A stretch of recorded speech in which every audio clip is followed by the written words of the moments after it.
difference between Savage Worlds is a skill-based system, and the difference between it and most other games is that your abilities and skills are based on die types. So, and then there's typically a flat number.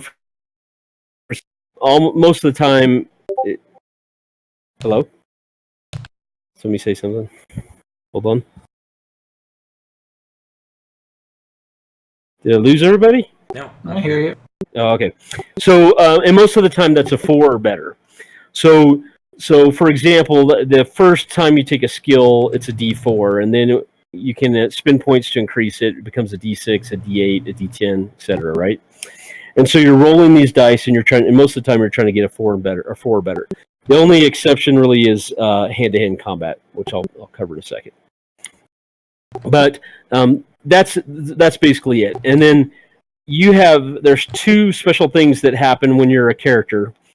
The first thing is that all the dice explode. So if you roll the maximum number on a die type, you get to pick up that die again and roll it again and add the total, right? And get a cumulative total. Mm-hmm. So if you keep hitting 4s on the D4, it can explode several times. You could wind up with 8, 9, 11, who knows, right? The second thing is that because you're a character, you get what's called a wild die, which is a D6. So every time you try a skill, an attribute test, or anything, you're going to roll the die type that you have for that skill or attribute, and then you're also going to roll a D6. And both of those can explode, and you get to use the higher of the 2. You don't add them together, but use the higher of the 2, right? Okay. So that's the core mechanic. Now, the one other thing I want to mention about that is that whenever it matters how well you succeed at a die, it counts what they call raises. So with 4 being the core target number, every additional 4 counts as a raise. So if you roll a total of 8, you've succeeded with a raise. A total of 12, you succeeded with 2 raises, etc. Sometimes it matters how many raises there are, sometimes it doesn't. For example, an attack roll, if you succeed with a raise, you succeed and you hit. If you succeed with a raise, you do an extra D6 damage. Gotcha. But it doesn't matter if you get 2 or 3 raises or what have you. So that's it. That's the core mechanic. You're rolling dice, they're exploding, and you're rolling the wild die, and you're trying to beat a 4 or better, typically. Okay. Now, the only other thing that I really need to explain up front, I can go over combat when we get into it. But the only thing other thing I need to explain up front is bennies. So this game has bennies. You start the game with 3 of them, and bennies are tokens, chits that you can use throughout the game, and typically you'll use it to reroll a failed check. Right? You fail something, I'll ask if you want to spend a benny, or you can tell me you want to spend a benny, and you can re-roll it, and then you can take the higher result. You can also use the benny to soak up damage if you're getting a hit. And there's a few other things they've changed them a little bit in the new version of Savage Worlds, what you can do with them. You can spend one for like a story element if you want to add something to the story, if you want to, let me find what these are. I'm still going off PDFs too. I haven't. Did you kickstart, Evan? Or that was the guy in chat that's talking about Kickstarter. Yeah. Matt and Bradley and I have all kickstarted it. None of ours have shown up yet. The new version.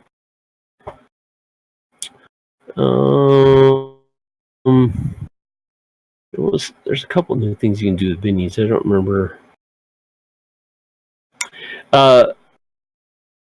Matt and Oak, one thing that's changed in this version of Savage Worlds is you can always use bennies to reroll damage.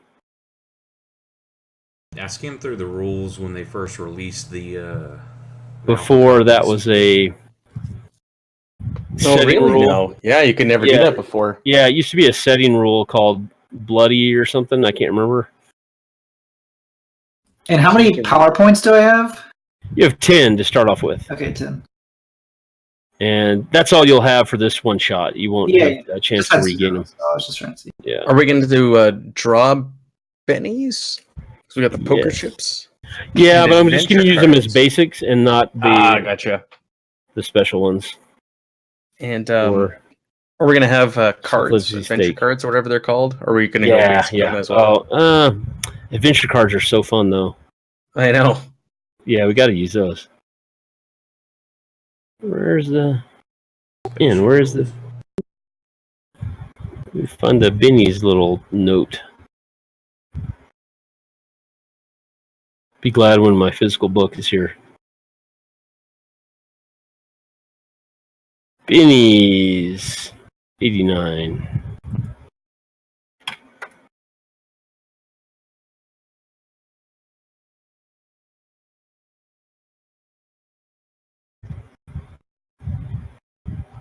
Benny's. Yeah, okay, so you can reroll a skill or a trait. You can soak damage.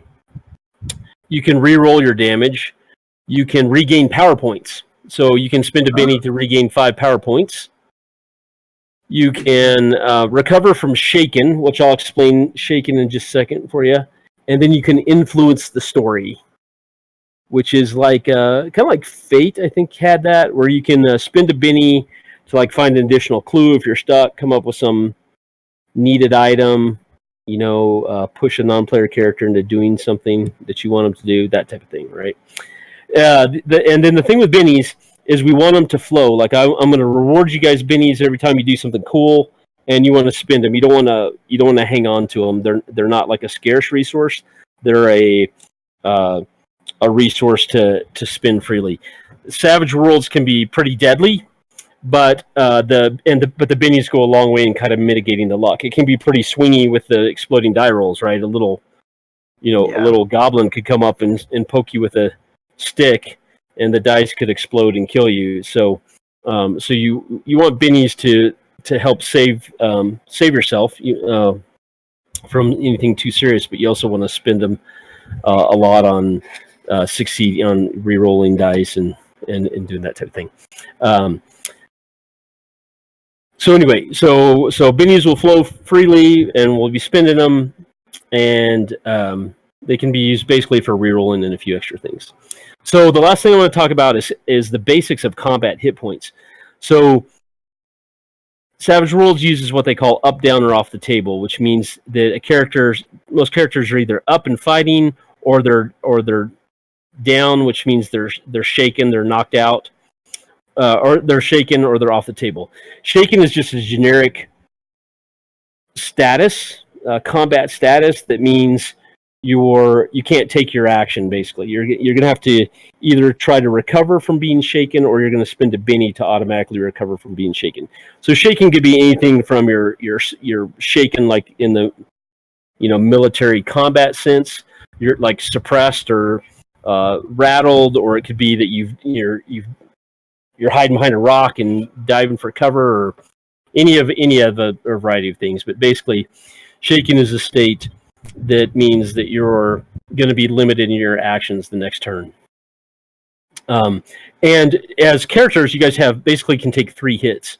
They're called wounds, so there's no real hit points. You can take up to 3 wounds. The 4th wound, you're KO'd or killed. And for each wound you have, you're going to get -1 on all your die rolls. So a real short, simple example of combat is someone you hit someone. Let's say you're shooting Matt, right? And you hit him. If you get a success on your shot, you roll damage, and your damage is compared to his toughness, and then the damage can get raises and set by every 4 steps as well, right? So it'll make a little more sense when you get into combat. But you succeed by a 1, 2, or 3. You beat his toughness by 1, 2, or 3. Then Matt's shaken. If you beat it by a 4 or more, then you've gotten a raise and he's taken 1 wound. If you beat it by 8, he takes 2 wounds, etc. Okay. That's the super short version of combat. And that's pretty much it for we a can crash just course. Start going, and I'll get the hang of it. Yeah. There's not much else to it. Let me get us adventure cards and bennies now. Beanies. Horizontally. All right.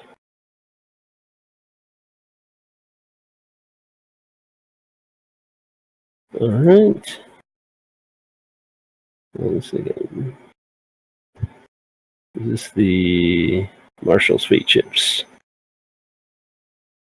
No, hold on. All right, reset Fate Chips. Gather all the chips, fit horizontally. What does that mean?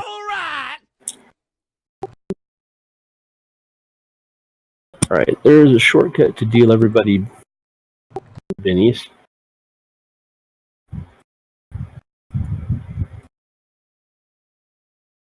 All right, let me add you three guys here. So I'm going to give you each 3 bennies to start off with. And there's different colors in Deadlands, but we're going to ignore the colors. And then you each get an adventure card. So on your tab, there's a tab on your character sheet called Adventure Card. You should be able to see what adventure card you got. You can use that once during the game to kind of take control of the game or get a special benefit or ability. That's terrible. What is yours? Yeah, everybody can go ahead and read theirs out. What'd you guys get? Mine's better you than me. Play when your hero has been hit by an attack and there's another character within 5 feet. The other character suffers the attack instead. This may be played on friend or foe, so I can't do it on someone. That's good for a foe, though. Yeah, I didn't read the last part. Yeah, but if a friend's within that's 5 inches because if you're using miniatures, this is all going to be theater of the mind tonight. But if you're using 10. miniatures, 10 yards, yeah. Big Tex, what'd you get? Is he still trying to? I'm Big Tex. He's cold. Or no, he's Jose. Oh, you're Big Tex. Okay. Jose is Matt. Shady. Jose. Yeah, Jose got parlay. Characters cease fighting and listen to the hero speak for at least 30 seconds. Others may only take defensive actions during this time. This has no effect on beasts and other creatures that cannot understand the speaker. All right, nice. I got Power Surge, which is pretty handy for me. Immediately recover all your hero spent power points. Wow. Oh, nice. Nice. All right. Gatling pistol. Yeah, so just going through your character sheet, you've got your edges and hindrances on the main tab. You have a few edges that are extra rules, extra advantages that your character has, and hindrances are mostly for role playing. One shot, do the best you can. It's not a big deal if you don't play your hindrances. Hindrances are a good way to get bennies by playing your hindrances. Anytime you play your hindrance, let me know since I don't have these guys memorized, and I'll throw you a benny. What is my enemy major hindrance? That means that you have a enemy. Oh, okay. That could show up during the game. So hindrances are either major or minor. So it's if you click on the little tab, it'll tell you what it means. But basically, you have some kind of NPC that's after you. And I see you're wanted as well, so you probably have someone gunning for you for the reward money. And your quirk can be whatever you want to come up with. Usually that's just a little personality quirk.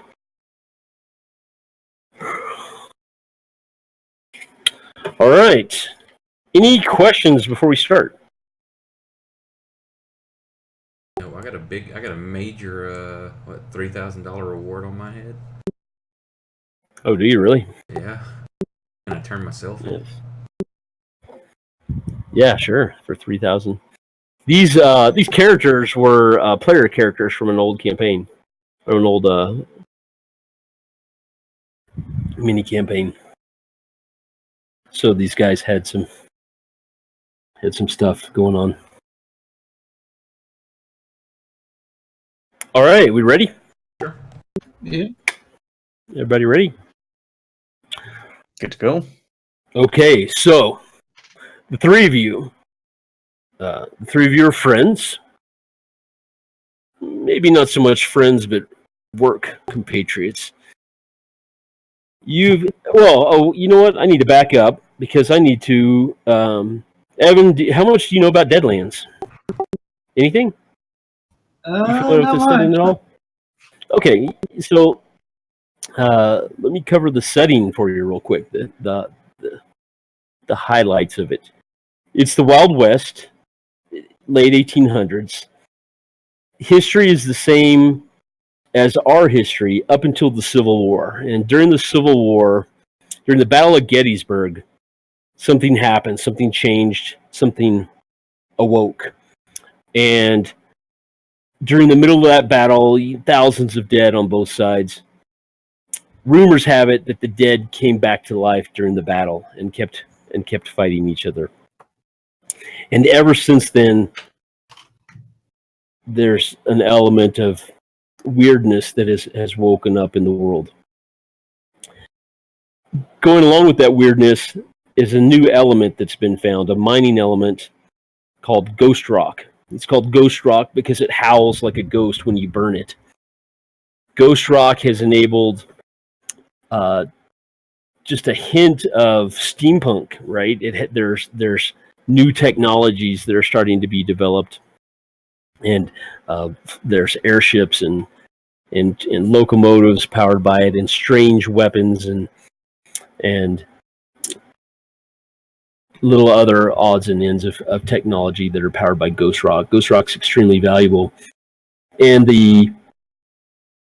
related to that, all of the major railroad companies that were headed west, trying to be the first ones to the West Coast. Well, they're after the ghost rock as well, and these different railroads have turned into, well, they're corporations, obviously, but they've started fighting each other. There's been a battle between them, literally called the Great Rail Wars, and they have soldiers, and there's been battles over ghost rock and over passages through the Rockies and through key towns. So the railroads are fighting each other. The Indians have woken up and now have Indian magic. These are a lot of these things that your characters are not really familiar with.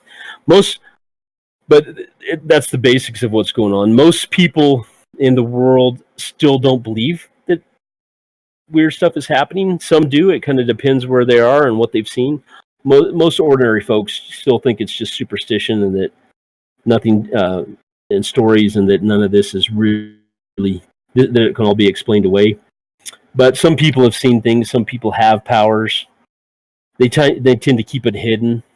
So, for example, Shady being is what you call a huckster, which is kind of like a Deadlands wizard, and it's tied up into the use of cards. So his spells almost look like sleight of hand, and you're not sure if he can kind of hide it from people. You're not sure if you saw what you saw, that type of thing. The same goes for Big Tex's healing priestly spells called Faith. Those can physically manifest, but most of the time they're kind of on the down low. There's no real indication that something unusual has happened. And then some people are more aware of what's going on and are out looking for the weirdness and looking for the crazy stuff that happens. The three of you have been adventuring together for a little bit, and you three have seen an occasional oddity, and where you're at with all this, I'll leave it up to you. But that's it, kind of for the Deadlands setting in a nutshell. It's pretty cool. So the three of you have been hired. Actually, you were hired by Shady's brother. He's he kind of recruited Shady. His name is William Colt Clayton, and he's a Texas Ranger. And he's been tasked with tracking down three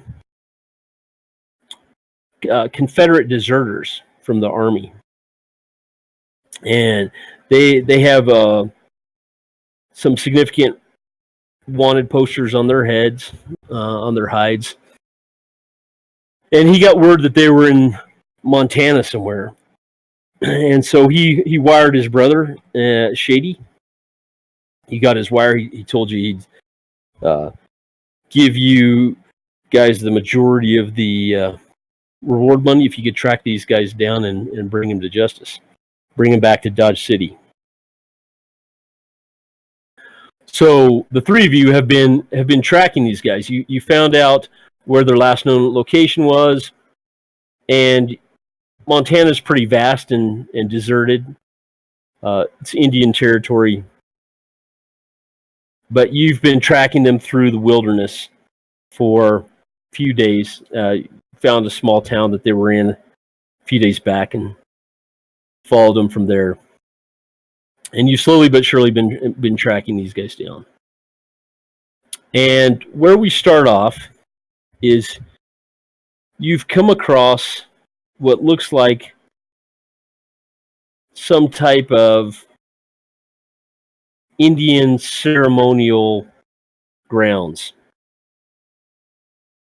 You see a couple of bodies scattered about. There's a couple of there's large shapes that are scattered around first, and as you get closer, you see that they are bison skulls, large bison skulls. There are sticks arranged in strange patterns. There's a buffalo hide that's been strung up in this area, and there are two dead bodies.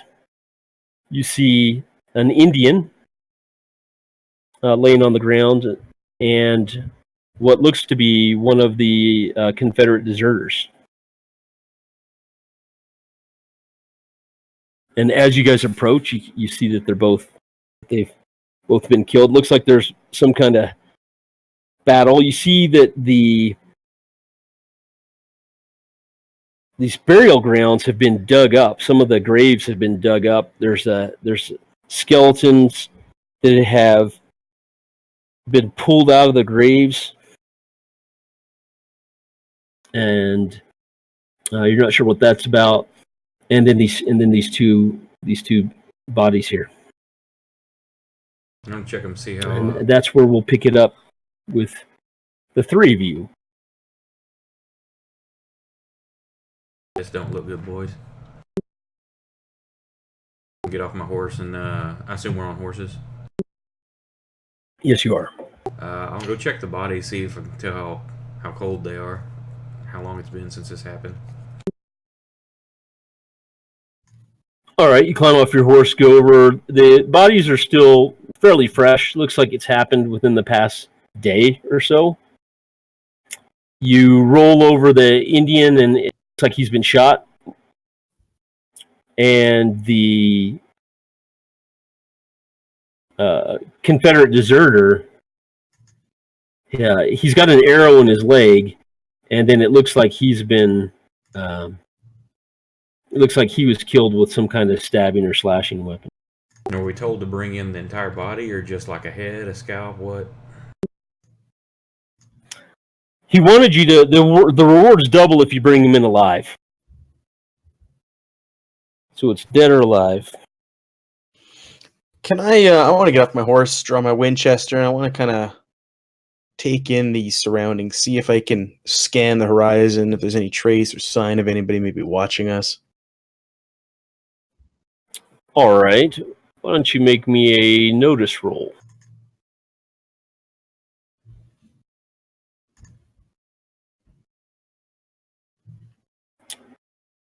So a 10 is a 4 success, and 8 is a raise. So you have success with the raise there.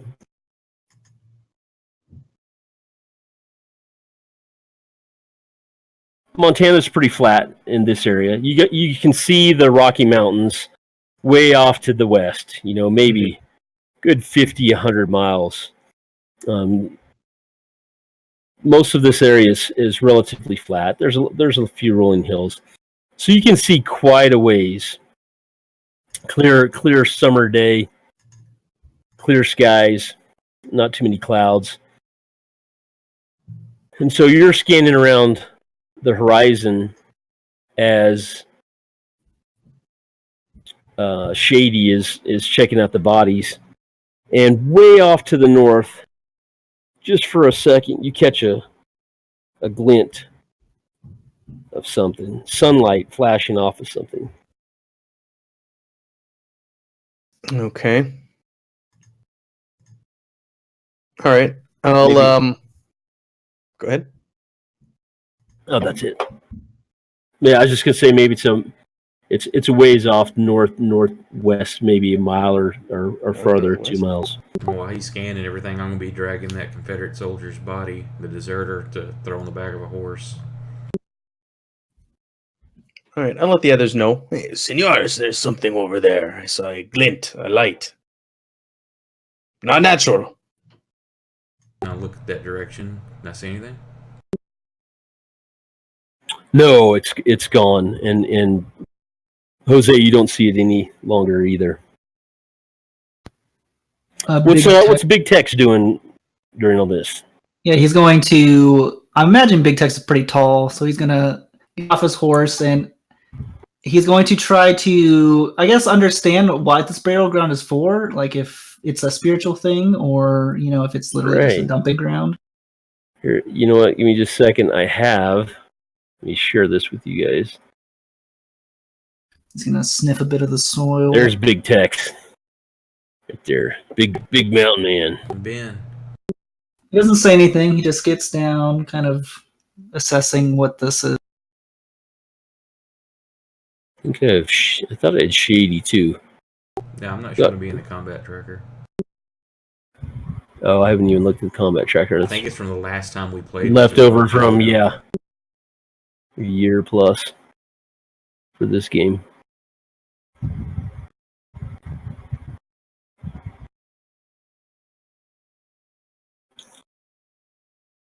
I thought I had.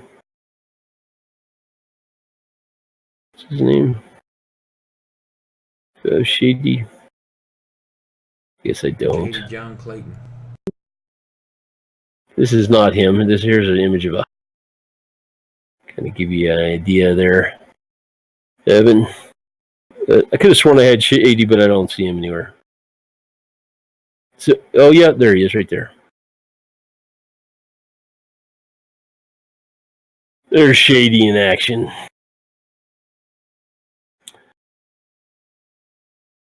So, you're kind of checking out the area, looking to see if you can tell what this is, right? So, how about giving me a...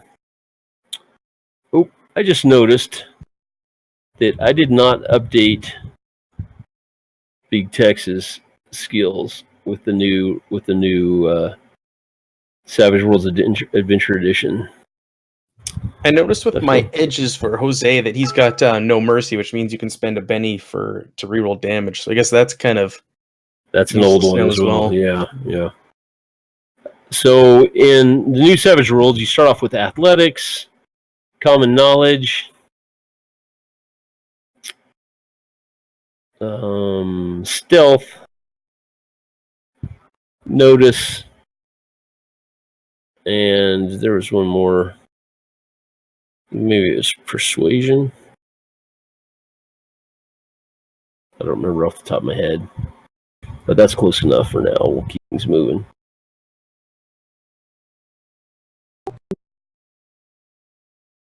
So, Big Tex, why don't you give me a smarts check here as you're looking at all this. And Evan, you're familiar with Fantasy Grounds, is that correct?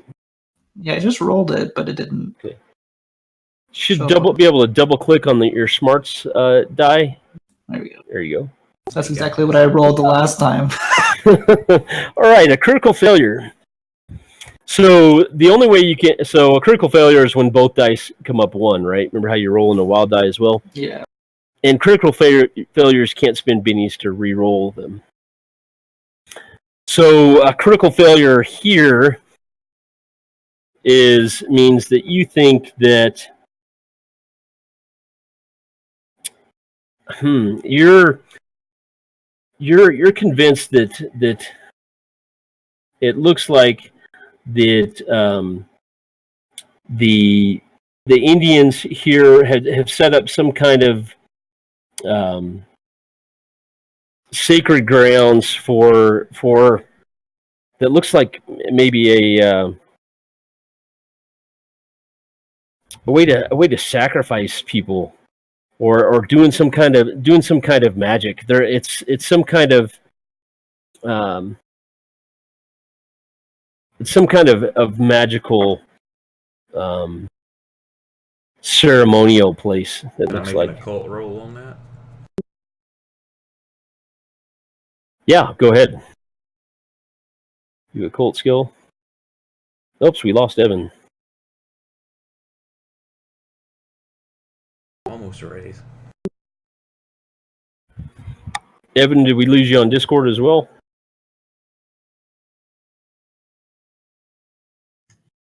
He's still in the chat. I'm in chat. He dropped from Fantasy Grounds.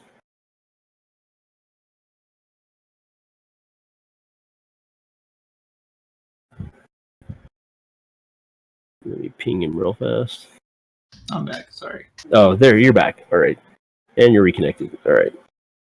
So, yeah, so when Big Tech starts talking about this, Shady, you kind of start looking into it, and what he's saying doesn't really mesh with you. For you, it looks more like a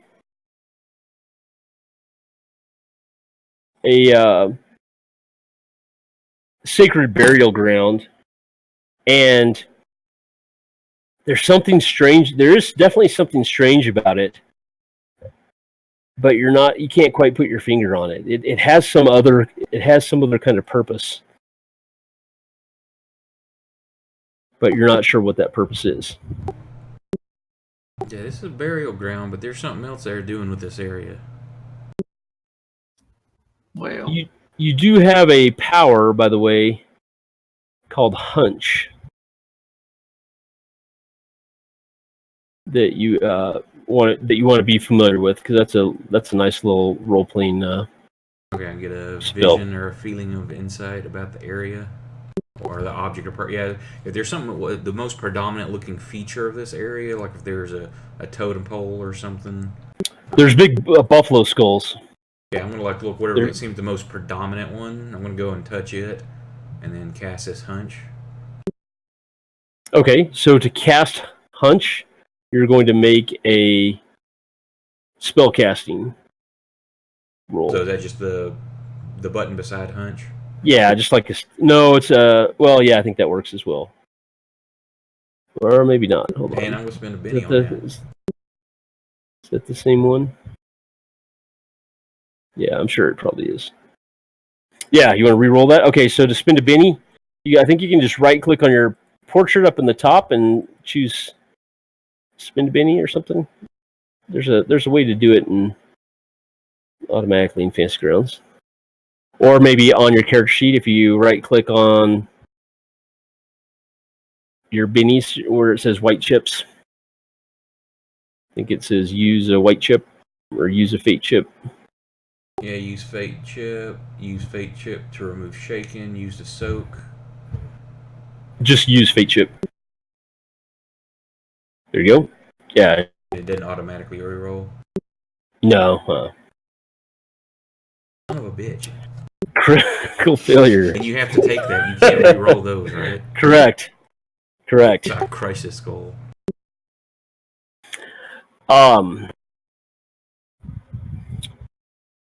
So a critical failure on casting a spell, that's going to cause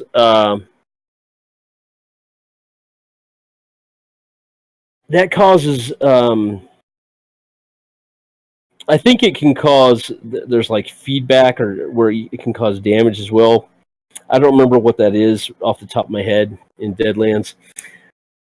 So what happens is you are trying to you touch the skull, and there's this you get a brief flash of this powerful evil entity from the skull, and you don't learn anything, but it kind of shocks through your core, and it saps some of your energy as well, and so you lose 4 power points. So you're down to 5 from your original 10. It had me starting at 7, so that I cast 3 for the. Oh, you should have been at 10 to start off with. That was probably left over from previous game too. Does the spell cost 3? Yes. So that put me at 7, and I lose how many more? You lose 4 more. Okay, so yeah, I'm at 3. Yeah, so you just got this flash of this evil creature. It looked like the image is kind of burned in your mind, and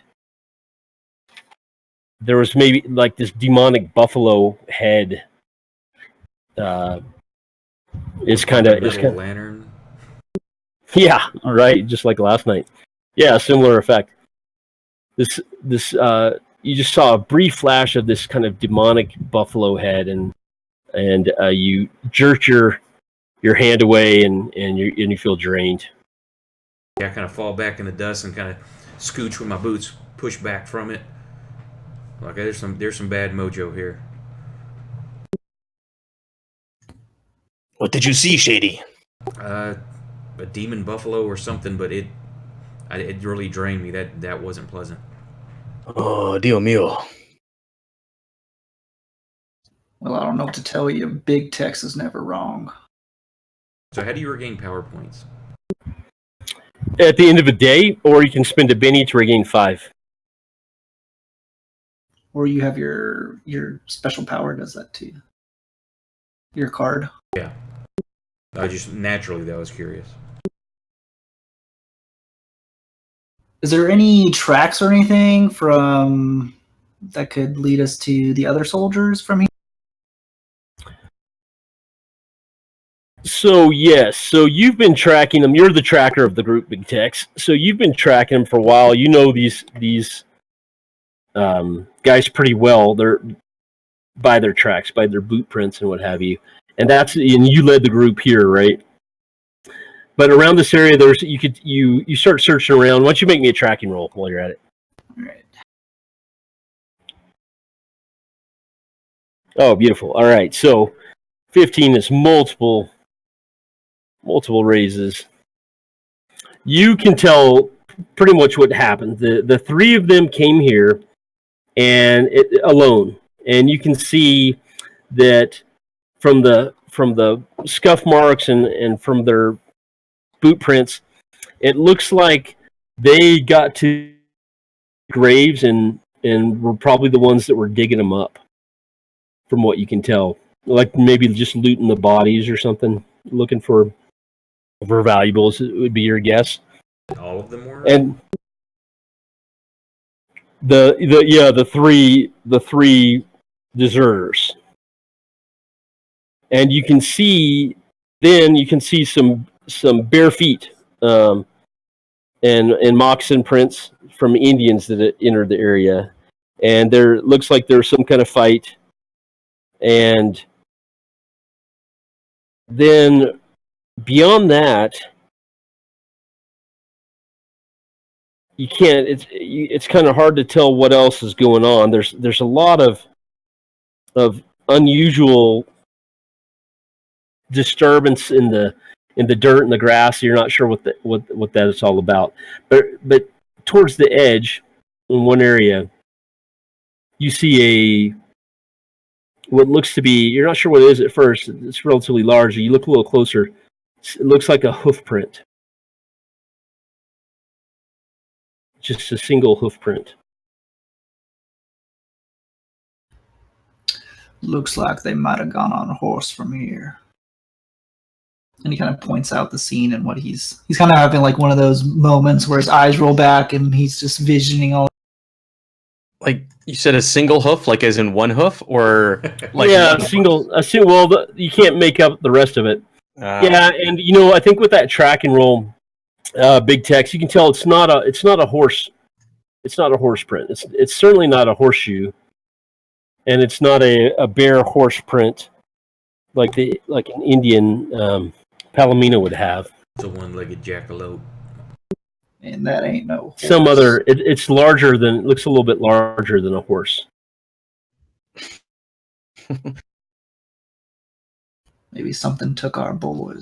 What are we tracking here? I've turned French all of a sudden. I'm no longer Mexican. Yeah.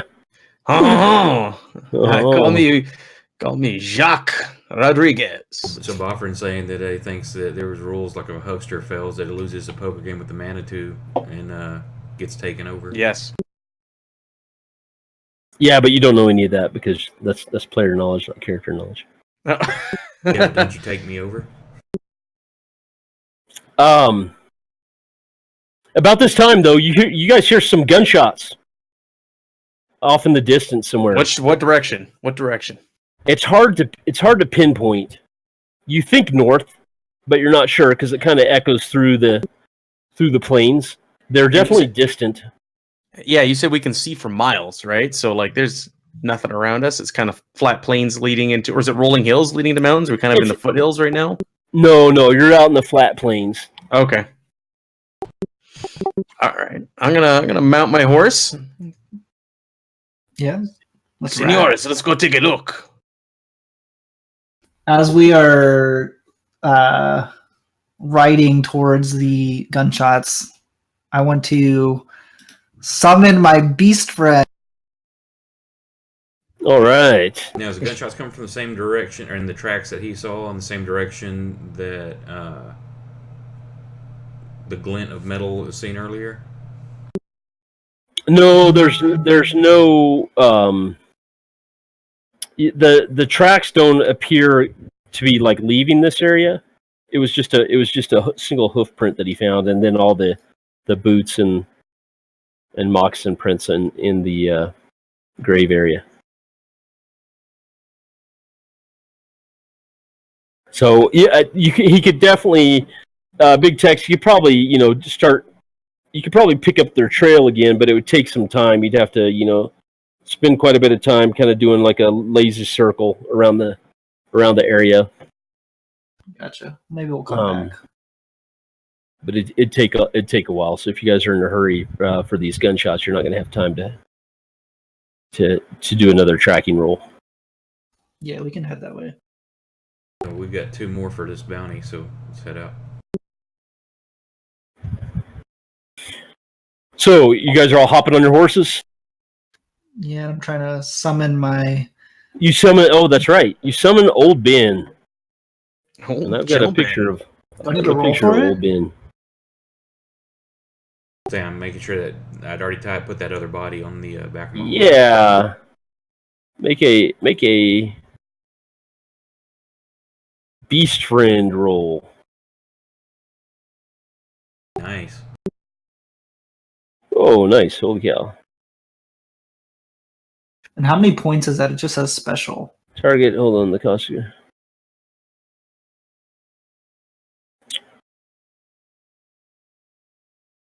Yeah, I'm looking at that. This film.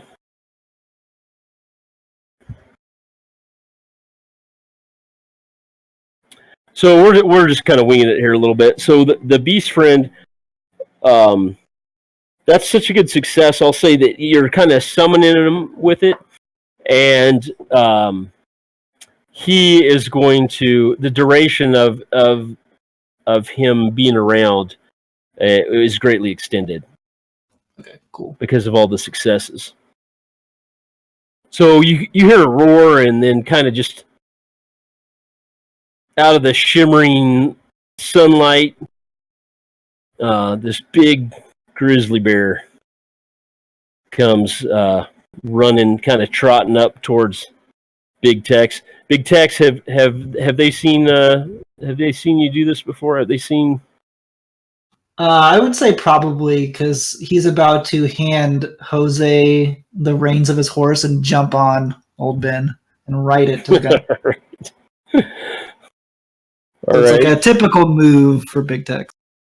Right. So Jose Shady unnerves you every time. This bear. You still haven't figured out where this bear is coming from. Sacre bleu. Here he is. Boy, you're all in on the French. I've shifted to French. Sacre bleu. Mon Dieu. Where does the bear come from? Again with the bear. Nature. Yeah. Let's stick with the Canadian theme. I think I've got an image of old Ben here. That bear gets me every time. I guess not. But yeah, there we go. There we go. Oh, there's Gentle Ben. Yeah, old Ben comes running up. Big Tex jumps on the back of it. You just hold on to his fur. Sure, I don't care. I'm a manly man. All right. You guys started heading off towards the north, the direction of the gunshots, right? And they were going off for. It wasn't just a single gunshot. There was probably maybe a dozen shots over the span of a couple minutes, but quite a ways off. You can hear them echoing. You guys are riding north, and after about 5-10 minutes, you can start to see smoke off in the distance. Probably a good 30 minutes, maybe longer away. Headed more or less in the direction you're headed, north. Head that way. And so you guys. How much smoke? Are we talking about like a cabin on fire or a? It's thick. It's thick black smoke, like something large is on fire.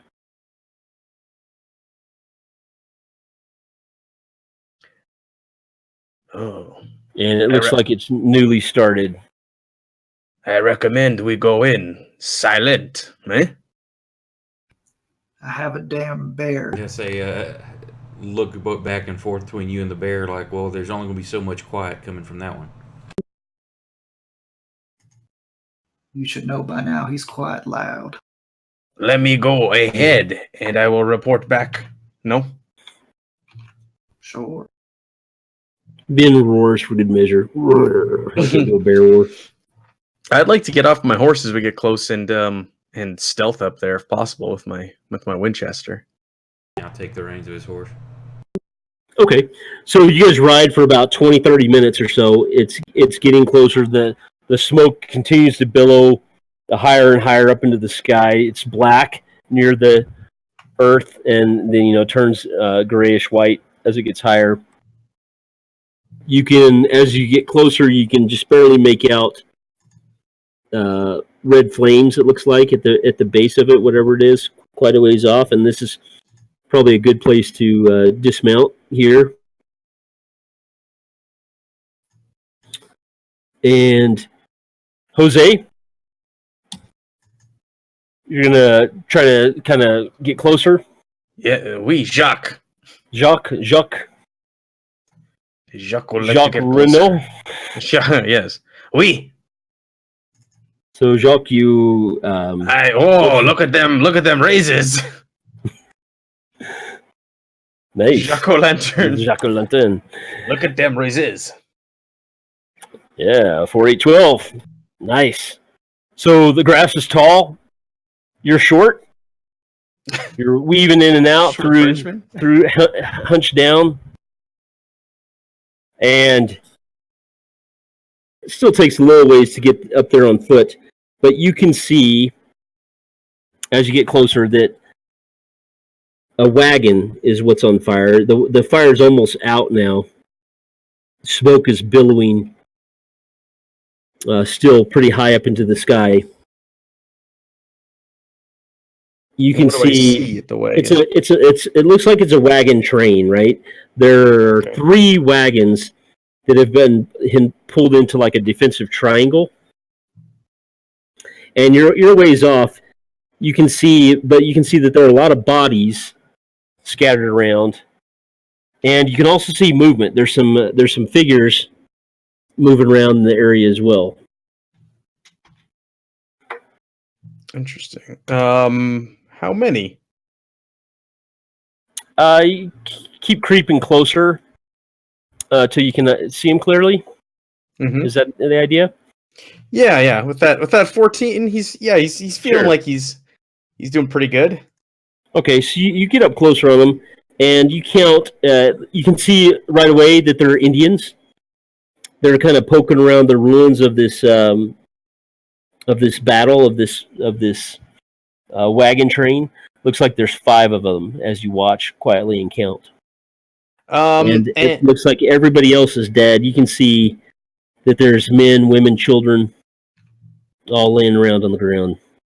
Do I recognize the tribe that they are from, or of? Give me a common knowledge roll. AFK sec. Oh, I don't have knowledge. Common knowledge. Yeah, I do. Oh, yeah, you should have common knowledge. Getting lucky at the explosions early on tonight. Yeah, boy, you guys are... The dice are exploding like crazy. Yes, you do recognize the tribe. It's an Indian tribe from Montana. And what do I know about their relations with? Hold on, I'll tell you who they are. They are Blackfeet Indians. You can tell from the feathers and the war paint. Do I know if they're hostile or are they pretty indifferent to people coming from out east? They are the Indians during this time, during Deadlands. The Indians, there's groups of that go either direction. Some have remained relatively friendly. Most of them, though, are not. There's been wars with the Indians, between the Indians and the Americans. Mm-hmm. And the wars are not one-sided anymore because the Indians now have spiritual powers, Manitous, and right, so they can hold their own now. So there's been battles up here. So it's hard to say for sure. Okay. And they're so I'm watching them. I'm observing them. I'm not making any noise. I'm just kind of sitting there. Are they? Does it look like they're rummaging through, or does it look like they are? Does it look like maybe I can ascertain if they pulled off or did this attack, or are they just kind of creeping up on it and kind of going through what's left? It's hard to say. It looks like they're definitely going through what's left, but you have no way of really knowing if they're the ones that did this or not just by watching them. They're looking around. A few of them are looking around on the ground. Some of them are checking bodies. Some are looking at the wagons that aren't burning. Kind of going through the wagons. Okay. Yeah, I'll head back. Two of them are searching around on the ground. I'm going to head back to the others, and I'm going to inform them there are five Blackfoot up there. I do not know if they did the attack or they just came upon it afterwards. I don't have any languages listed. Do I happen to know any kind of Indian dialect? No, there is a language skill, and Jose has it. I do. I have English. You have English. Or what's your new name? Jacques. Yeah, let's change your name, Jacques. Cousteau. What's a good French last name? Jacques Desjardins. No. You can rename yourself whatever you want. Oh, So yeah, Jacques is English because French is native language. yeah. I struggle with you guys. Your English is D4, right? So that's why you got the bad accent. Yeah. Was My there black anything while he's gone and we're kind of looking at the scene from afar? Was there anything escaping the scene, like a horse or horses? Like anyone leaving? There are some horses. You can see from where you're at. You can see a few horses that are standing still, kind of near the wagons. Okay. From where you're at, you two can't see the individuals. You can't see the Indians, but you can barely make out a few horses. So it doesn't look like anything has left the area, at least. No, not while you're watching. Yeah. And there were no bodies when I was up there, right? It was just. Yes, remember there were bodies everywhere. Oh, there were bodies. Were they riddled with There, arrows or gunshot wounds or what? they were not riddled with arrows. There was No. men, women, and children from the wagon train all killed. All right, I'll relay that as well. Didn't it look like any of them were our Confederate boys? No. Nope, this was a wagon train. Probably heading out west to find a place to habitate.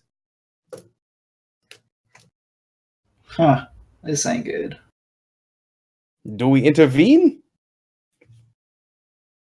I could try to see if maybe there's some survivors. Patch them up. Why don't you send Ben in there? Scare them away.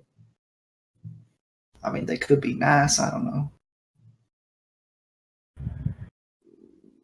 Matt, I'm giving you a fate chip for. Oops. No, I'm giving you one. Hold on. Ward. Giving you a really bad French accent. Thank you. Yeah, I'll start strolling in very non-stealthily with Ben. I'm gonna go with you because with Nick and I mentioning that, I'm looking at my hindrances, and I got curious as a major one. I'm going to go back, take a look, see what we can find out. There is more to uncover at that scene. I feel like the more I listen to you, the more you sound different. I struggle with your language. Yeah, I get that. At Big Tex, I'm throwing you a chip for riding the bear too. All right. Do you want me to make another stealth roll? I do want to go up there quietly again. Do you want me to make another stealth roll to get back up there? Okay, are you going to sneak along beside the bear with them? I want to keep my distance. Mountain man on top of it. Yeah. I'm going to keep my distance from the bear. Okay, so you want to sneak back up there? Yeah. All right. I'm All right. taking the exact same path way up. Big Tex, you're riding the bear still, or are you walking beside him? What are you doing? Yeah, I'm just riding a very nonchalant. Yeah, what's nonchalant with a grizzly bear? Like I'm telling old Ben, be on your best behavior, no roaring, no, aggression. You keep Benjamin in line. All right. Shady, what are you doing? I mean, Shady. I'm just gonna cautiously go. I'm gonna give probably about a good 20-foot lead on the bear, and I'll come up behind him. All right. And I'll be pulling the other horses with me in case we need to get a quick getaway. Right, you get the reins of the other horses. Are you trying to be quiet, Shady? So this bizarre procession comes up as you guys approach the scene. One of the Indians looks up, lets out a yell. Oh, come on, Nick! You got to do it. Hey! I don't know. I don't know my Blackfoot language. I do remember. I think it was a comedian. I remember he's talking about how kind of racist the old westerns were when people got shot. How every time a cowboy would get shot, they'd be like, ah! But then every time an American Indian got shot, it would be like, hey! Something like that. I don't remember. Yeah, the old Wilhelm scream come from that. So the Indian lets out a kind of a yelp, and starts shouting to his friends. They look up, and they're all they're shouting. They look and they start backing up. They're totally freaked out by the bear, and one of them yells something, and they make a break for their horses. They're running for their horses. You can see there are 5 like palominos that are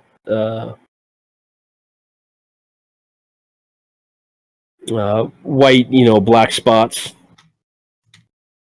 They were kind of just grazing on the grass away. So when they see the bear, they're kind of spooked, and so they're making noises and whinnying and freaked out, and the Indians are running for them. And I want to head towards the caravan where all the dead people are, and see if I can find a survivor and try to heal them and see if we can maybe. I want to open fire on the fleeing Blackfoot. Oh my god! All right, you want to open fire on one of the Indians? No, if I see him starting to raise his gun, I'm like, no, let him go. All I'm built for is shooting. You don't want me to shoot? There could be more, but we don't want a damn war band down on our head.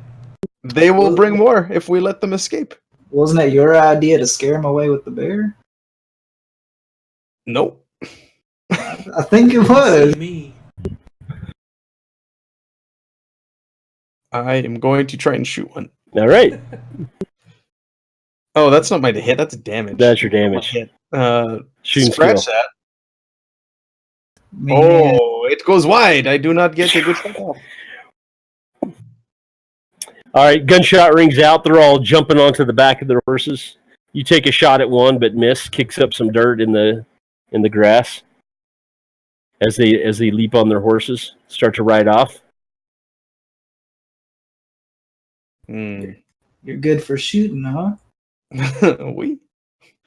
Do you want to spend a Benny to try to hit one of them? Yeah. Yeah, I got a Benny for role playing. Let's do it. Why not? I'm curious. Let's do this. Yeah, that hits one. 2, 3, 4, 5, 6. 6! Alright, and now let's roll damage. Let's get a 15 again. That was wild. Well, 8 damage. 8 damage.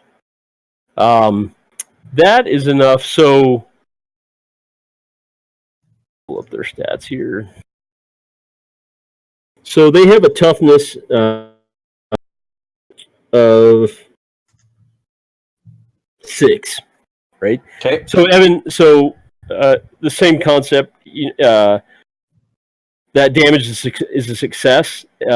Since they have it's beat it by 2, so it's just a regular success. If they had beat it, if Matt's damage had beat the toughness by 4, it would have caused a wound.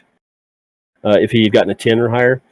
So his earlier roll of 15 would have been 10, 14 would have been 2 wounds, plus shaken. But in this case, Jacques, you just get a shaken result. So you shoot one of them, it catches him, just catches him through the shoulder, and spins him off his horse. And his horse keeps running, and he's rolling on the ground, and his companions are all taken off. Now what are you gonna do with him?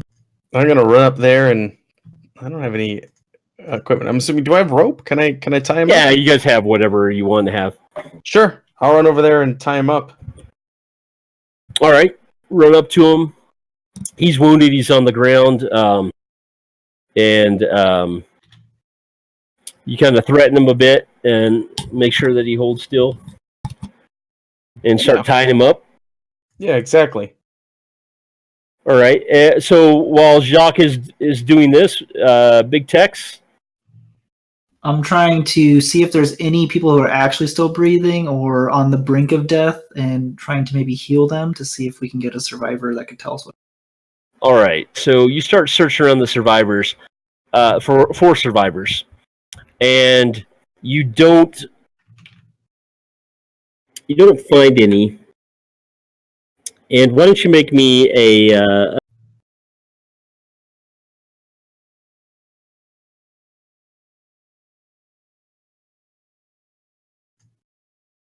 What? notice roll? Okay. Oh, nice. 2 raises there. So there's a few interesting things you notice. First off, there is 11 total people that have killed. Looks like it's an extended family, right? Including the children.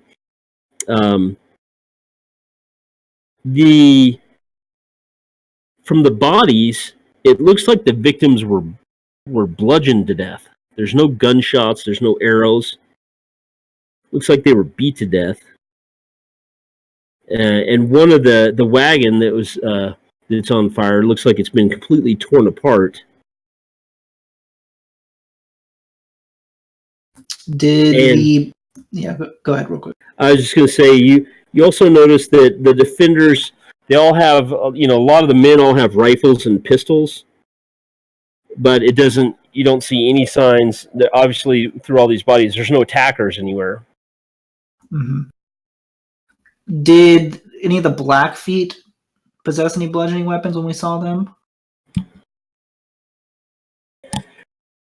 They had hatchets. Okay. Tomahawks. Thank you. Well, looks like one of them had a spear, probably. The ones that did this aren't the those. Is any of them that has a damage from the front, like where they could see their attacker and stuff? I'm gonna reach down, put my hand on their head, and cast Hunch again. All right. Critical failure. Success with a raise. All right. Let me take a look at Hunch again real quick.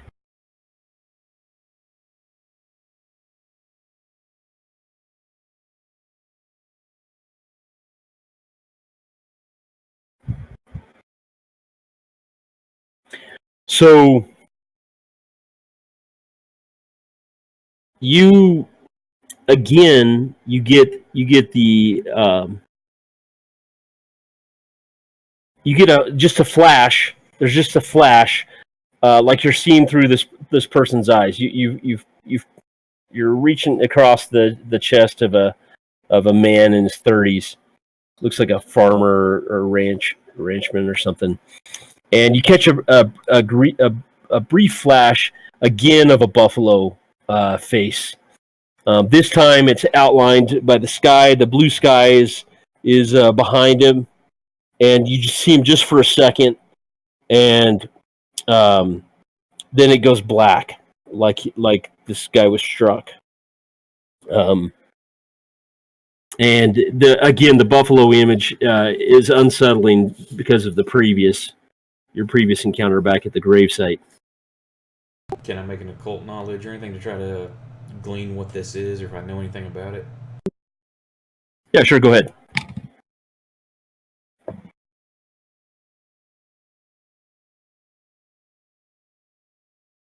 So you can tell it's not the same. It's not the same face that you saw back at the gravesite. At the gravesite, that was some kind of powerful entity from beyond the veil. The brief glance that you got was some kind of creature. Looked almost like almost like a minotaur, like a buffalo minotaur type, human kind of bipedal with a buffalo head, maybe, or a buffalo torso even.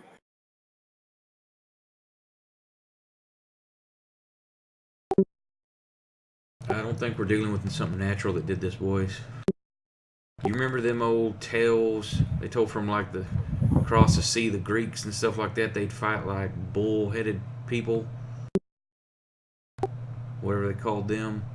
Well, this one looked like that, but like had a buffalo head, part man, part buffalo. I think you are talking bull.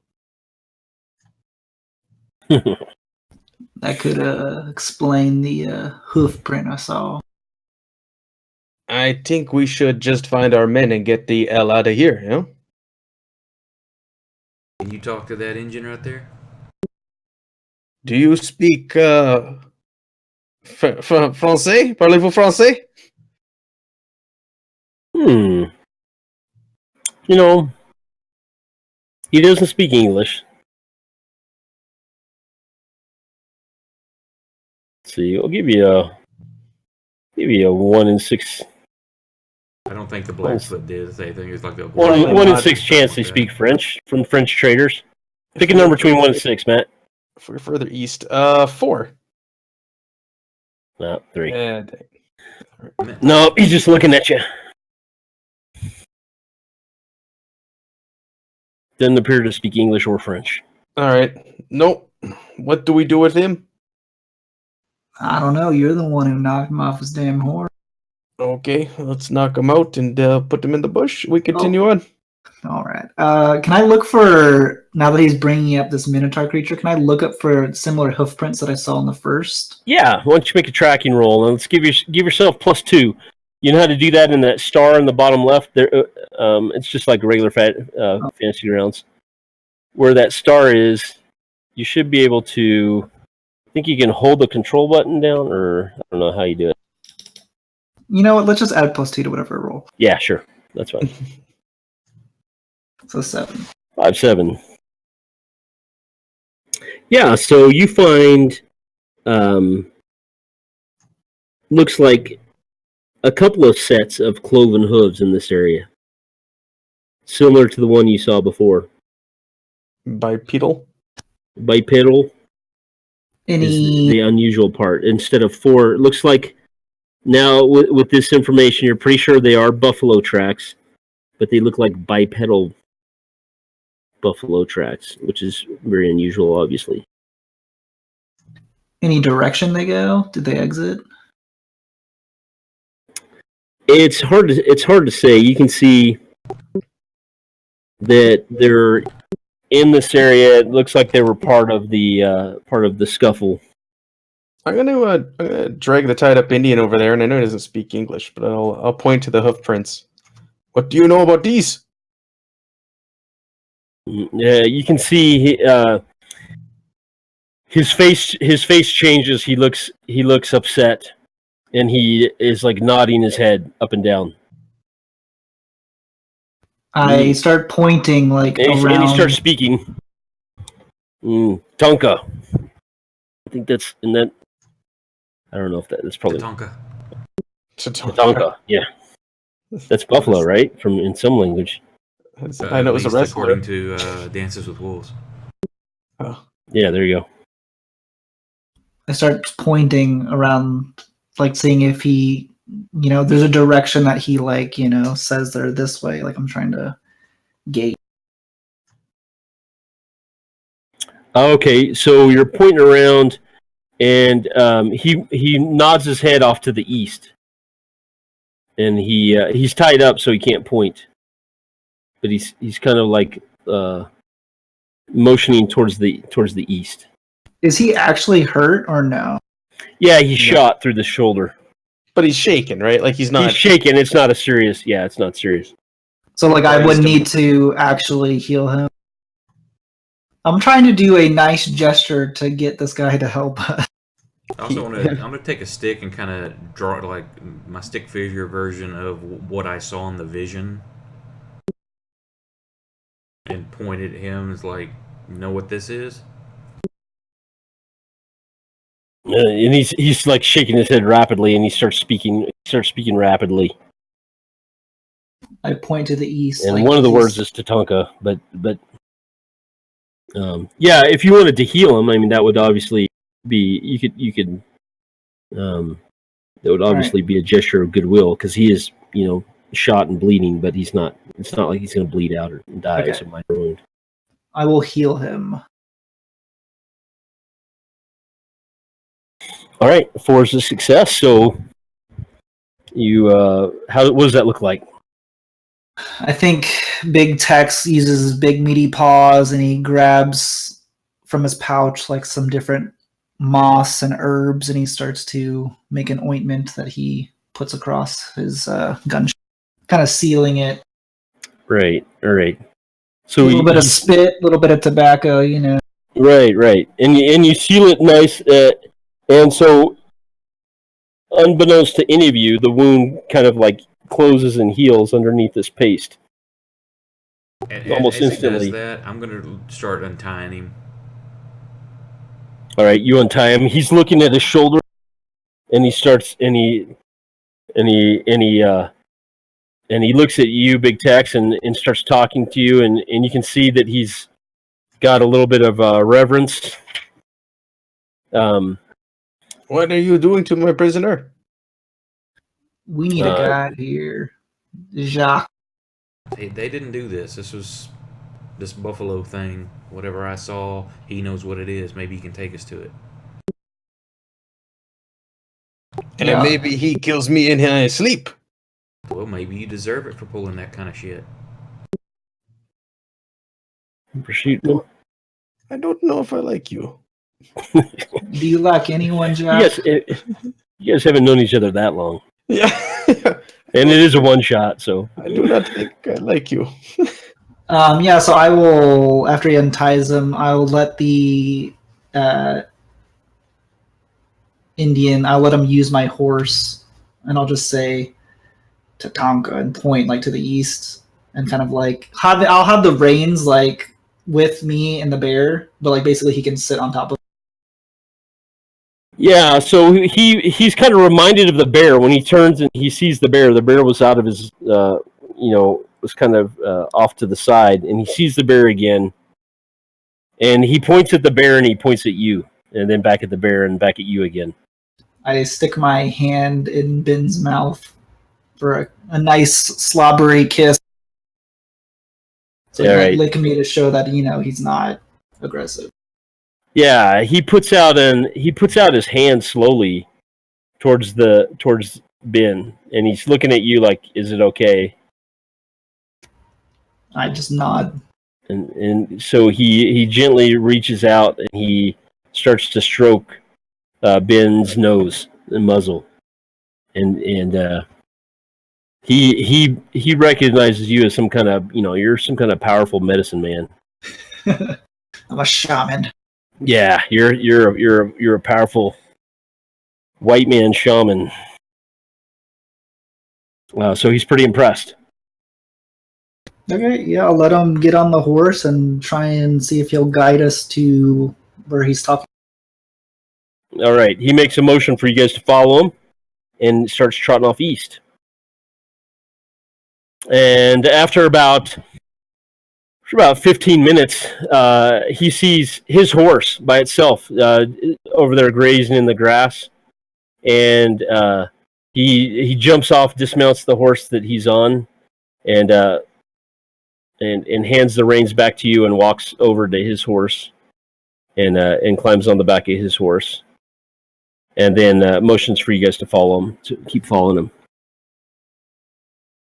Sounds good. So you guys follow him for about another hour or two. Starting to get later in the afternoon. He's watching the ground. He seems like he kind of knows where he's going. And after about 2 more hours or so, he puts up his hand like a motion for you guys to stop.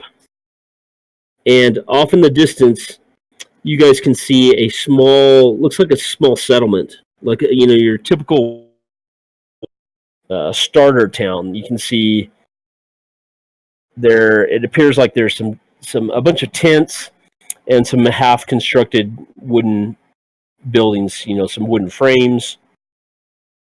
It's hard to see from here. He dismounts off of his horse The Blackfoot does,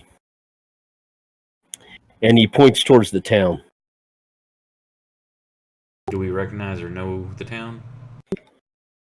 No, there's a little scattered. It's calling it a town is generous. It's just a little, probably 50 people or so, starting up a little small settlement. I'm gonna look at him and I'm gonna put my index fingers up to the sides of my head like horns, and then I'm gonna point at the town. He shakes his head no, and he pats his chest, and then he points towards Big Tex, and then he points to the town.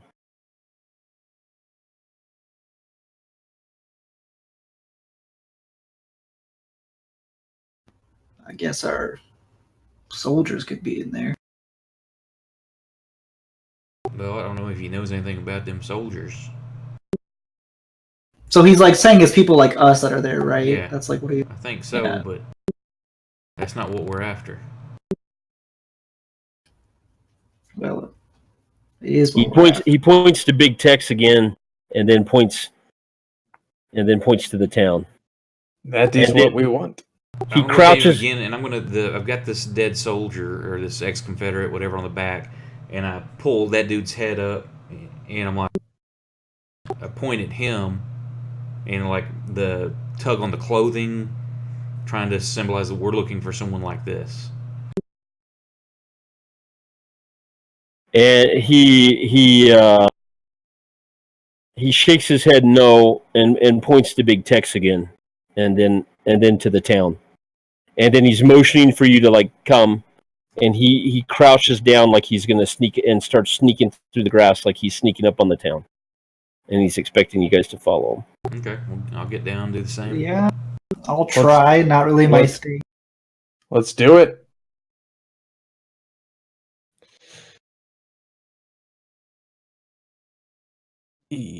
Hey, a 2. All right. There's group stealth roll, so the majority of you passed it. So as a group, you guys are good. So you sneak up on the town with this guy, and as you get closer, you can see that there's a crowd of people around. Looks like there's probably 40, 50 people that live in this little settlement. And you see a crowd gathered around what looks like maybe a half-built barn. And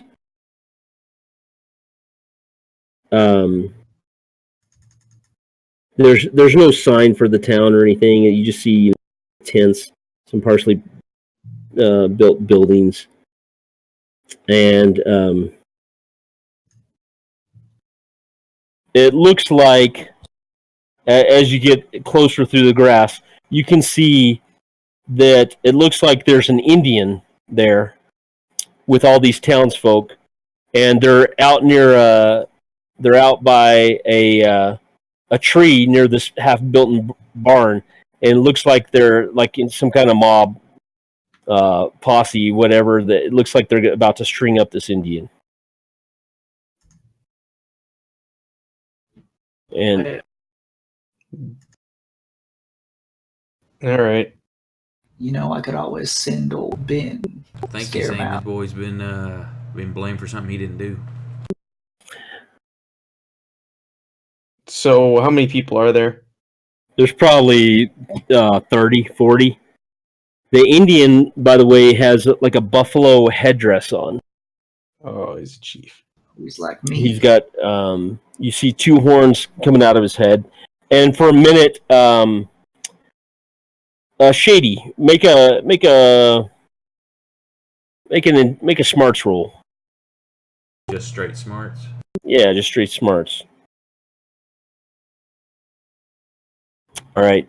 You're not sure, but it looks like that kind of looks like the creature or maybe the person from the flashback you saw at the battle the second time you used your power.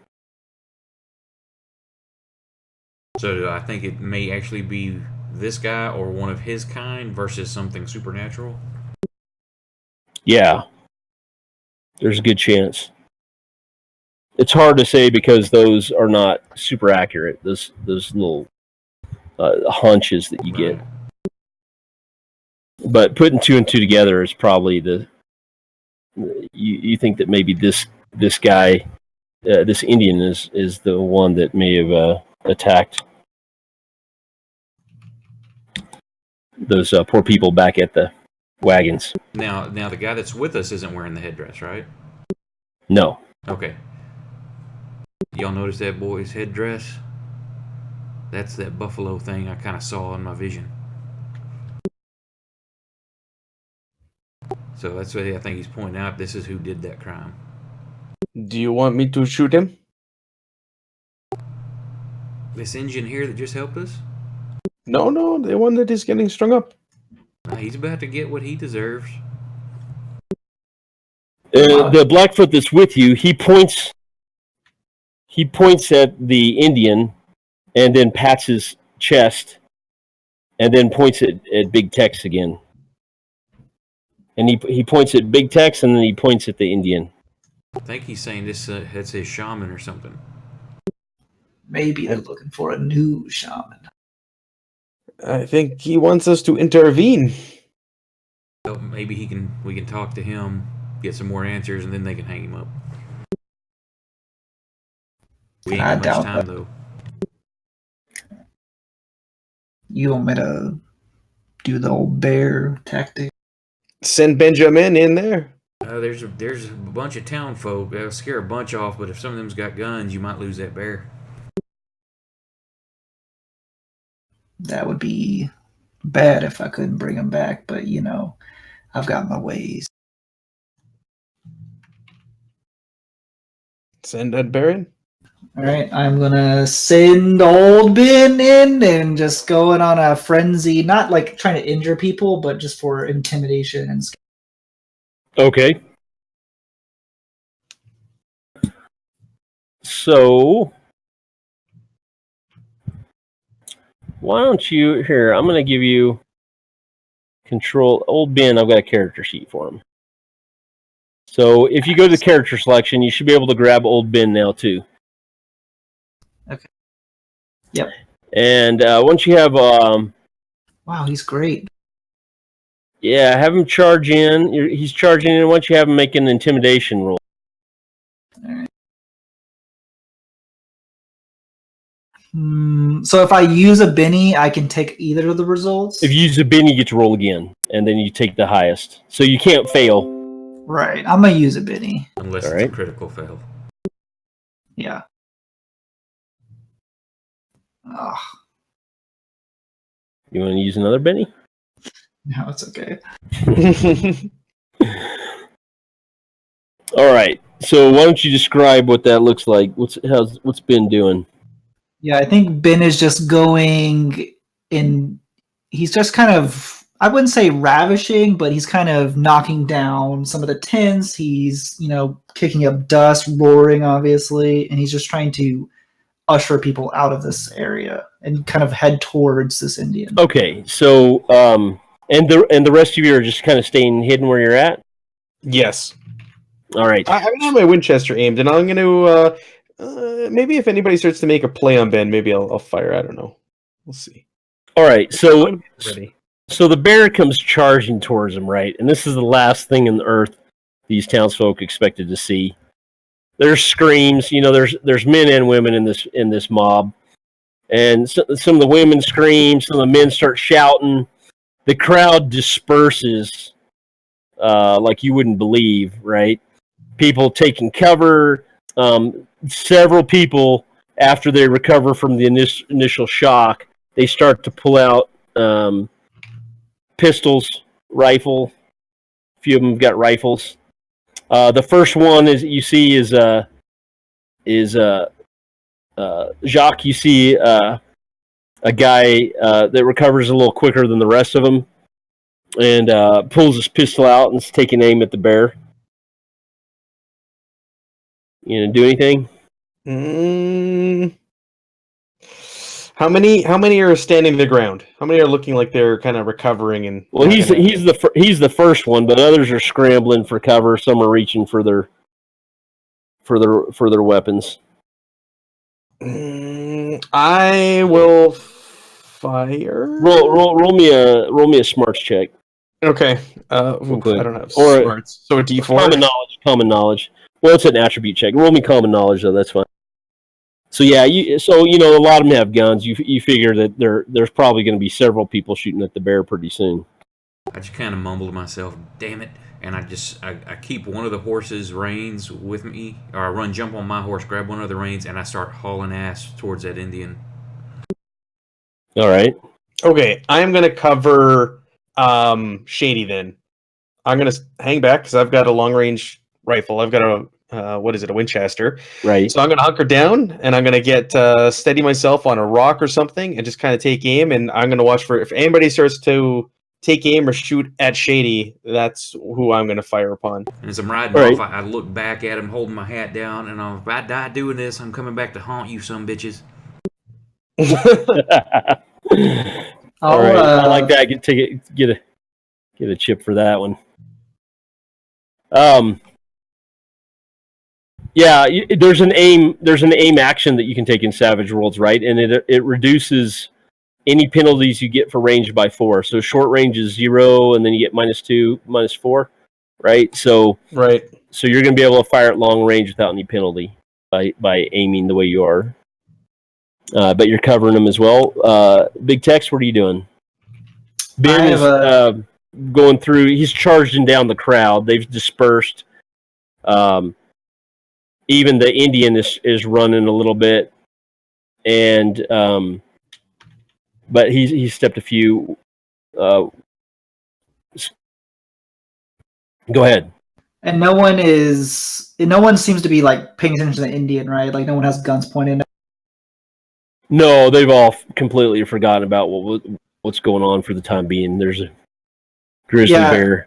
I guess my goal would be, instead of waiting to shoot, I'm going to try and do like suppression, try to fire to get people to, either hunker down. Taking cover? Right. Well, I'm going to try and fire, like, not at people, but like keep their heads down. Right. All right. From where you're at? Yeah, I have a pretty long range, I imagine. Kentucky rifle. Okay. You make sure that you miss. You're firing at the buildings and at the tree and what have you. You start shooting up the place. People are diving for cover now. You fool! The bears has gone up there and is trashing a tent. Shady, you're running. You're galloping towards this group. I'm trying to get to that Indian with this extra horse for him to get on. And does he have the noose around his neck already? He does, but it's not. It's loose around his. It's not tied. I ride up, just because it's the cinematic crap, I'm going to pull my Gatling pistol, and I'm going to try to shoot the rope. All right, I like it.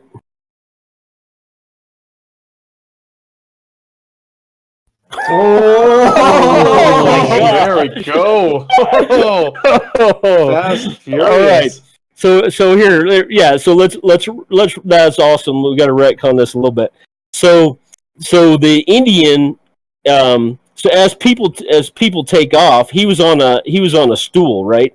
And everybody takes off, and the bear's coming, and the stool falls out from underneath him. So the Indian is choking. And he's being hung right now, and so he's choking and squirming on the rope. So why don't you describe that 33? That might be the highest score I've ever seen.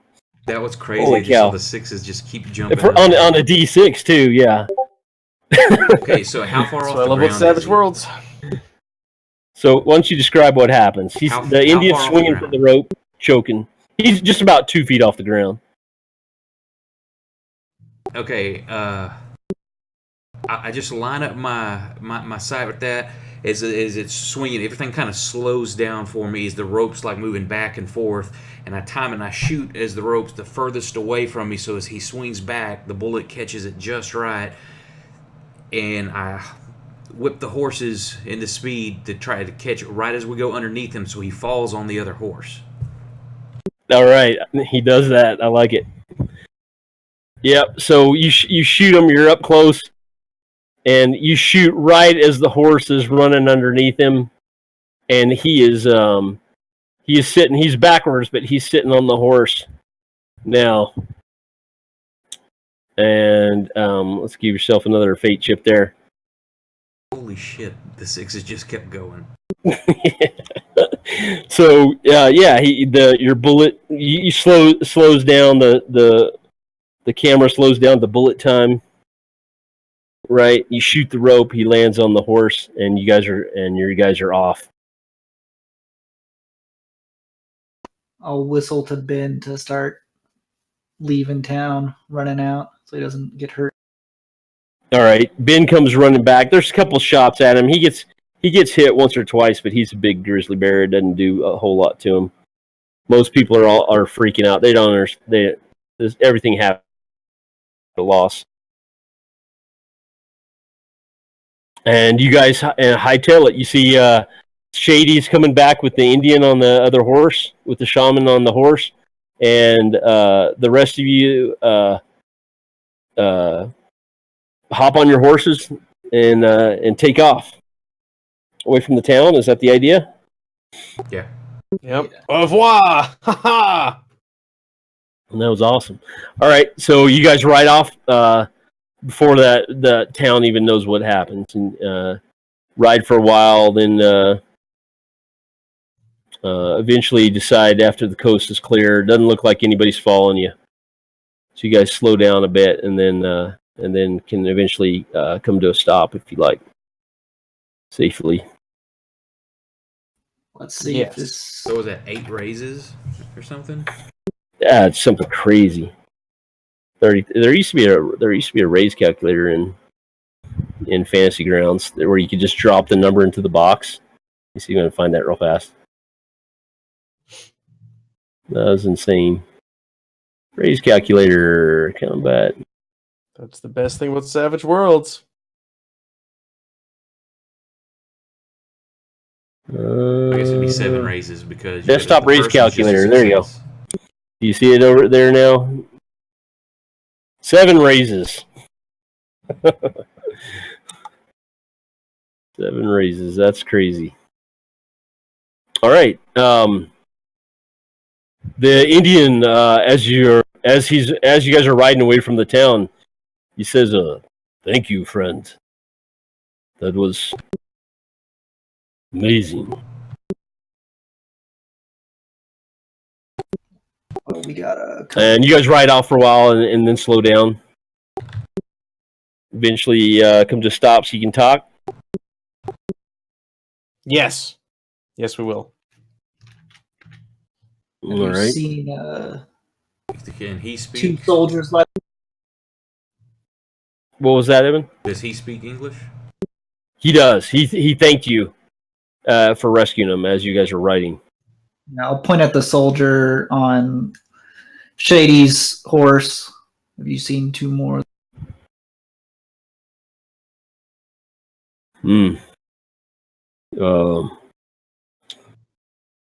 I have. And he nods towards his Blackfoot fellow brave. Says, "We've been tracking your friends." I didn't know friends of ours.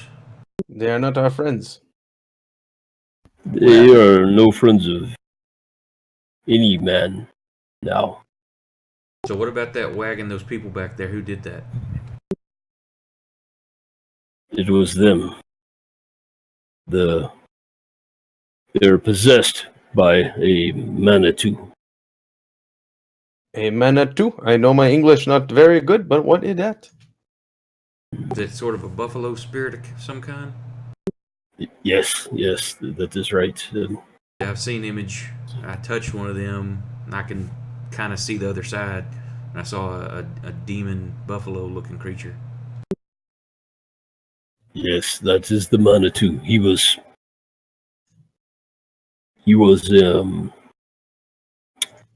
imprisoned in the site that these soldiers disturbed. I knew And there was now- something to that other than the barrel. Now they belong to him. They are twisted.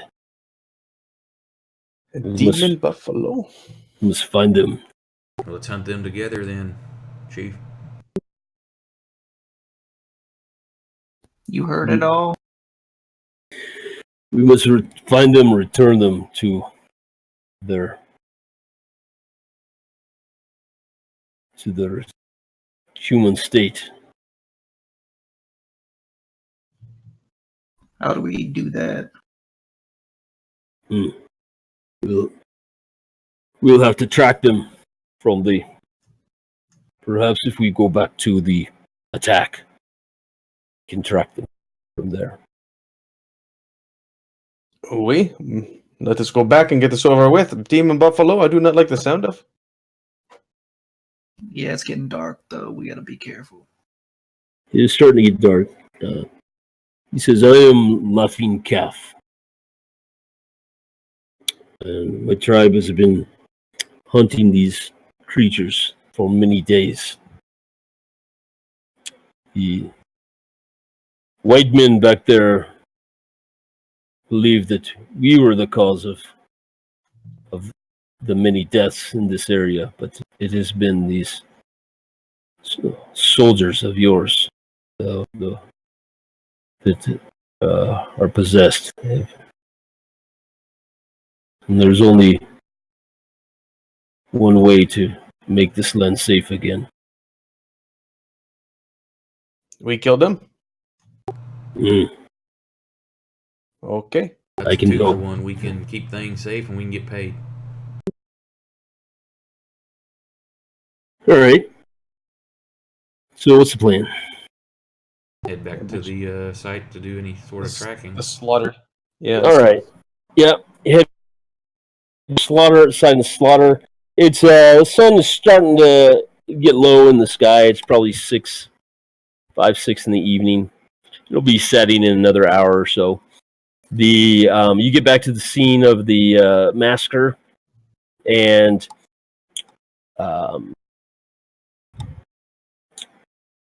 Big Tex, why don't you so in Savage Worlds you can assist other people with tracking or with whatever skill you want to use by rolling it yourself. So the Indians are gonna you want to assist the Indian in tracking, or they can assist you. They can assist me. So they have a D6 in tracking, right? So they're both going to try to help you. The Indian Brave, he rolls a 4, which is a success, is going to give you a +1. The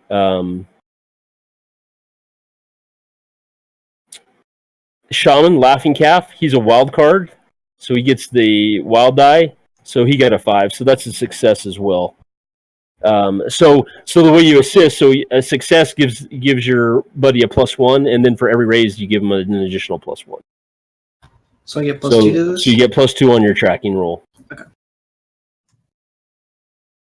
Oh, nice. 12. Well, So it's success and 2 raises. So yeah, so after with their help, you pick up the tracks pretty easily. Laughing Calf reaches down and he picks up a little something off the ground, and he hands it to you. You put your hand out, he drops it in your hand.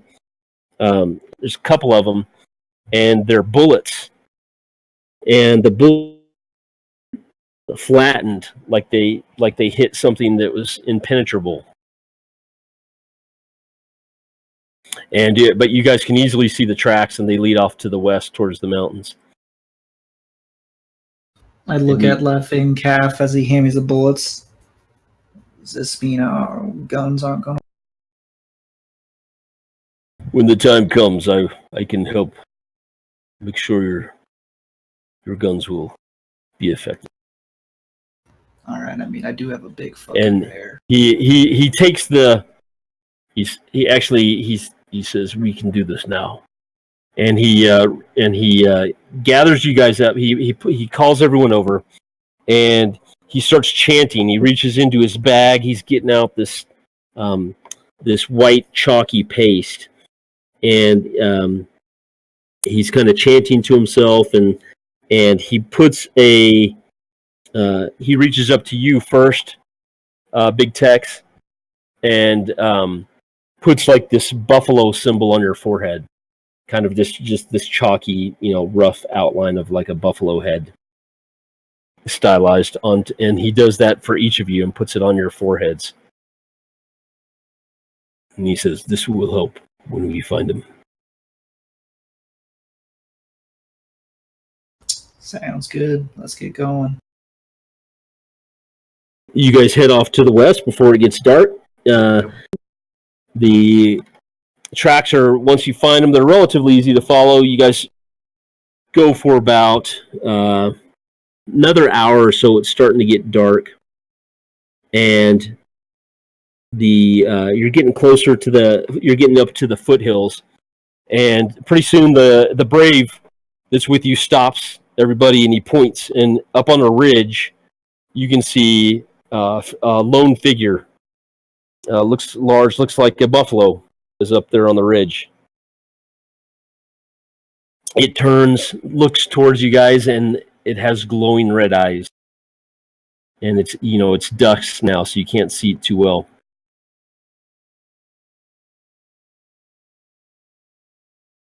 I think we know what we're looking for, boys. It looks right at you. And then a few seconds later, in the darkness, you see another pair of red eyes below it. And they start charging towards you. Oh, no. Let's roll initiative here, which is not rolling dice. In Savage Worlds, it's drawing cards. Playing cards. Let me pull up the combat tracker. Am I in the combat tracker? I don't see my guy. Yeah, nobody's in it. Where is there's the combat tracker? And there it is. Get everybody in there. Hold on. Oops.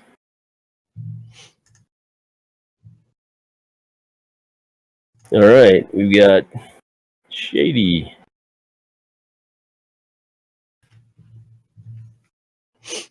Ben. And give me 1 second here.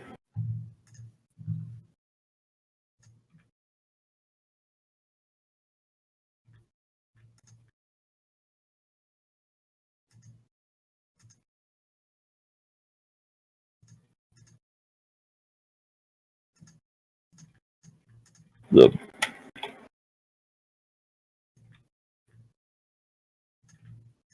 Buffalo Soldiers.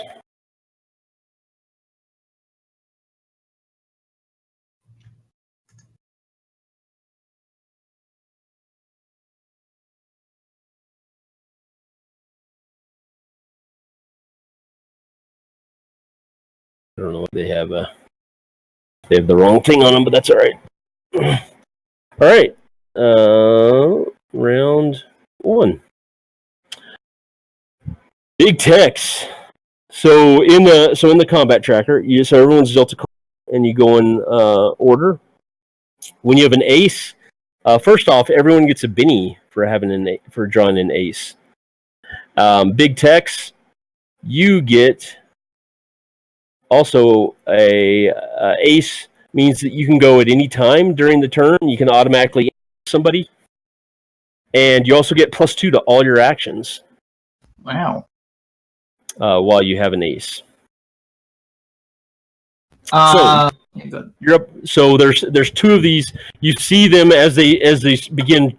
They're charging down the hill. Their heads are kind of lowered, like they're charging like buffalo, but they are bipedal. They have. You can see that they're larger. They're maybe 7-8 feet tall. The remnants of their Confederate uniforms are kind of shredded and torn around them, and the upper torso of them is that of a buffalo. They have this twisted demonic buffalo head and horns. And the first thing that I want all of you guys to do is to make a spirit check to kind of hold your ground. It's not on a character sheet. Spirit is one of your attributes. Oh, right. So is this a fear check? Because my edge, I have brave, so I get a +2 to all fear checks. Okay. Oh no, Big Tech's got a critical failure. Now what about hang on. Woo! Let me do old Ben. I have seen this chit before. Thanks for the follow, Fawn.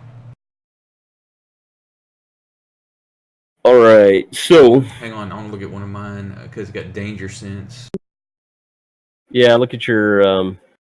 That's for when rolling for a surprise, so that won't have anything to do with it.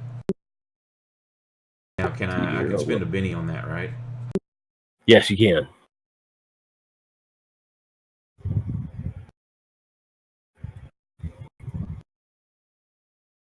Oh, here we go again with 4s.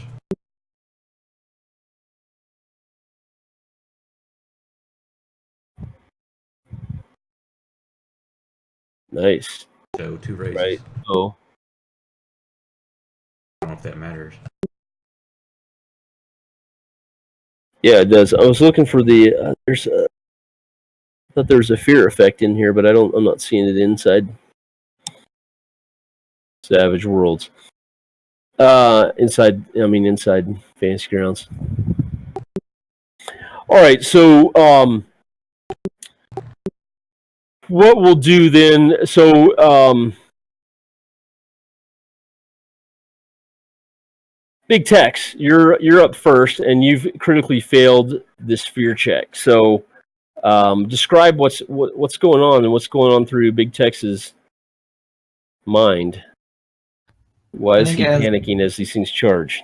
Yeah, as he looks at him and he sees, these creatures charging at them, he starts thinking about like natural things, which is kind of his whole deal. And he's like thinking of buffalo and what they look like. And he's having this weird like panic of like, this is unnatural, this is not normal, I don't understand.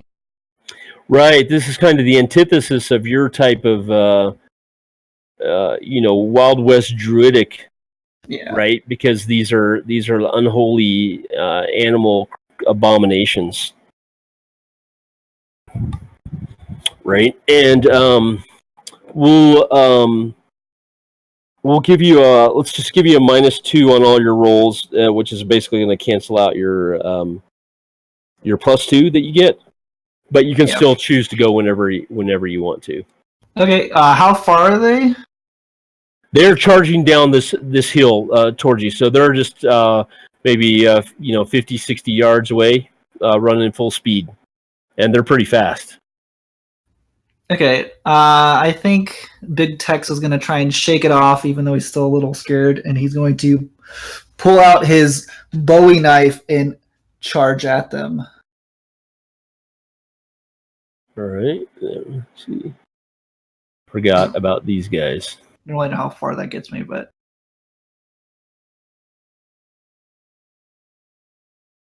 the shaman Laughing Calf, he starts chanting as these things are charging, and each of you feel the symbol that he drew on your forehead start to warm up. You feel heat on your forehead.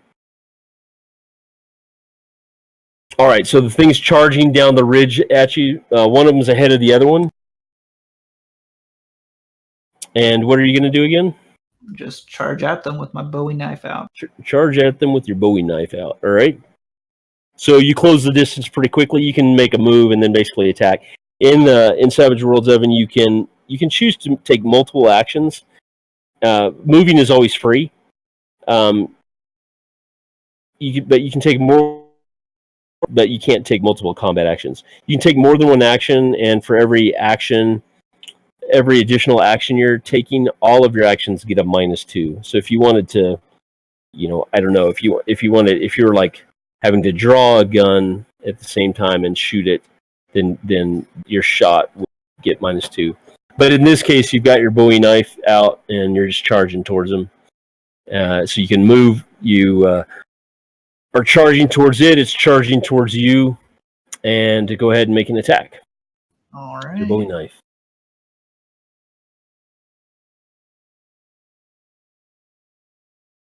All right, 12.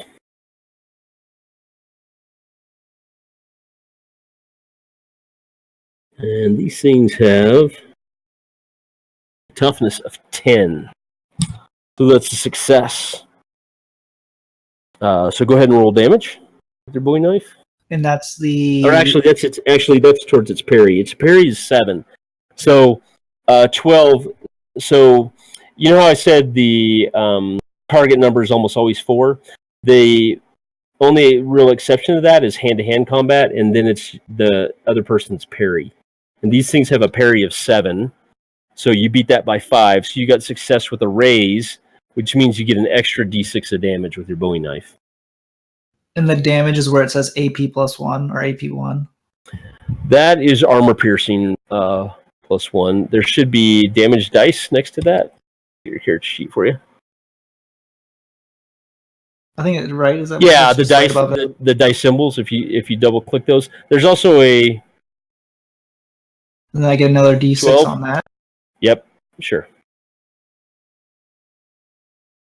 Oh, Nice, and that explodes. So roll another one. So that's 11. Holy cow! So 12 plus 11 is 21,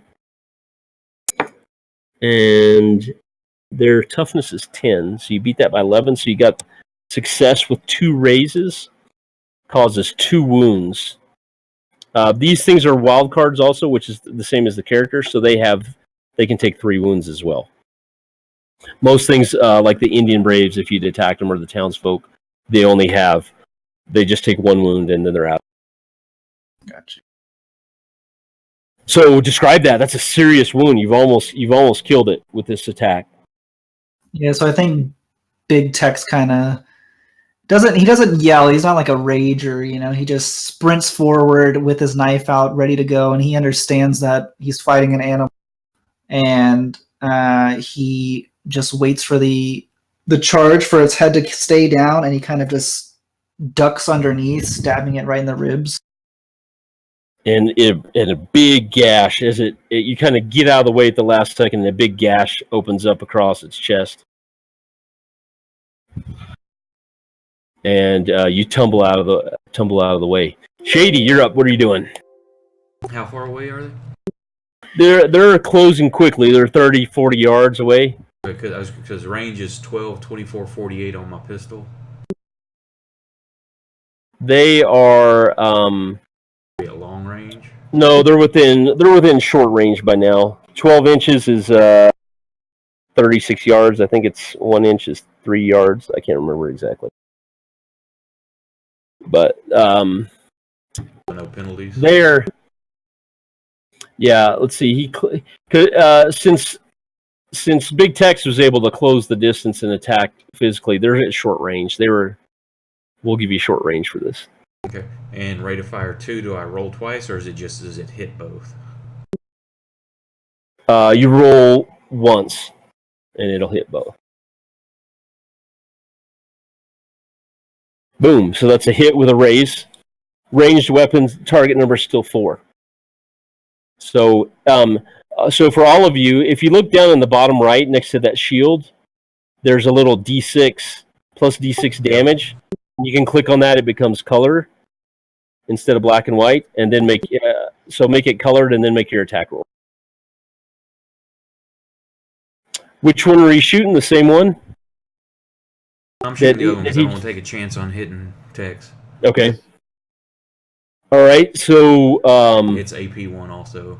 Yeah. So again, that's 2 damage. That's a hit with 2 raises on their toughness of 10. Now, is that both bullets hit, or is that damage is considered 2 shots? Oh, right, because you have a Gatling pistol. Yeah, because it says rate of fire 2. I'm just not sure how that works. I don't remember. I need to look that up, and I won't right now. So just go ahead and make a second attack, second bullet.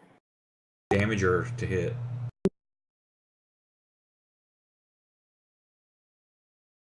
Say that again? Attack or damage with it? Attack. First bullet hits. Second bullet hits without a raise.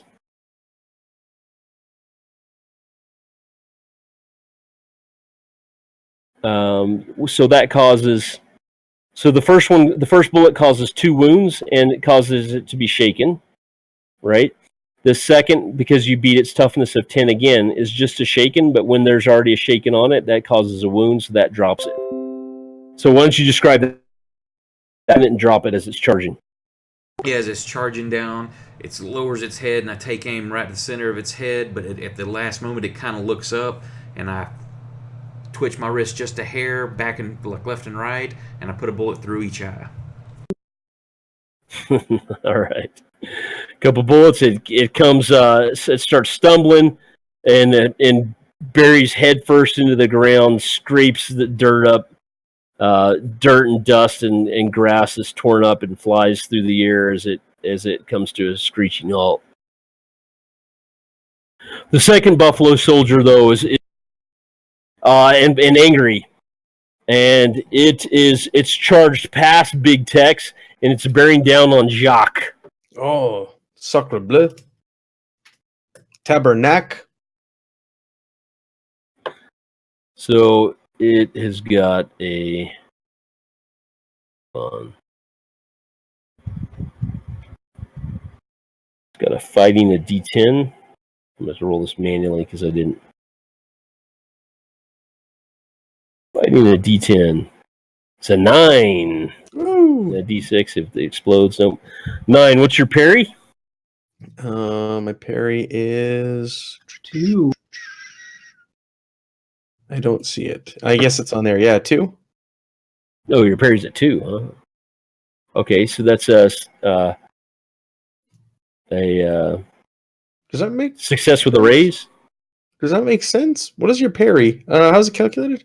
That's what I have on a sheet. Yeah. Isn't it like half of a thing plus 2 or something like that? It is. Yeah, I don't remember how it's calculated off the top of my head. Yeah, I think it's half of your strength, or half of your strength plus your fighting skill or something. I don't remember. Equal to 2 plus half your character's fighting. So this guy has no fighting. Oh, no fighting. Whoa. There you go. This character. There you go. Fighting is melee, right? That makes sense then, that he has a 2. There you go, yeah. All right, so this thing has a D12 plus a D6. That 5. 1 is only a 6 there. So what in your toughness is a 5. So you get a success. So it's just a shaken, right? Mm-hmm. So he charges you, slams into you, but the horns miss, and his massive head hits you in the chest. You go flying through the air, get the wind knocked out of you. You go tumbling through the grass. Right.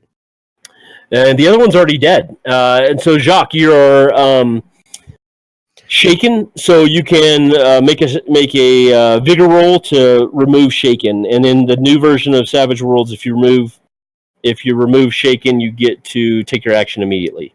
Or you can just spend a Benny and do it automatically, but you get a free vigor roll first. So. All right, let's do the vigor roll, see what happens. So, success with, I don't remember what the raise is. Is there a difference between success and a raise? I don't think so. Was it a success? You're just unshaken and you don't get to act that round. But success with the raise, that's what it was. So that's what it was in the previous edition, right? Yeah. I think in this edition, you're just. They're trying to avoid, there's an issue where you could kind of, if you were a non-melee character, kind of get in this loop, right? And so they changed the shaken rules to avoid that. And let me just, I'm going to have to look them up real quick. Just to make sure I'm doing this right.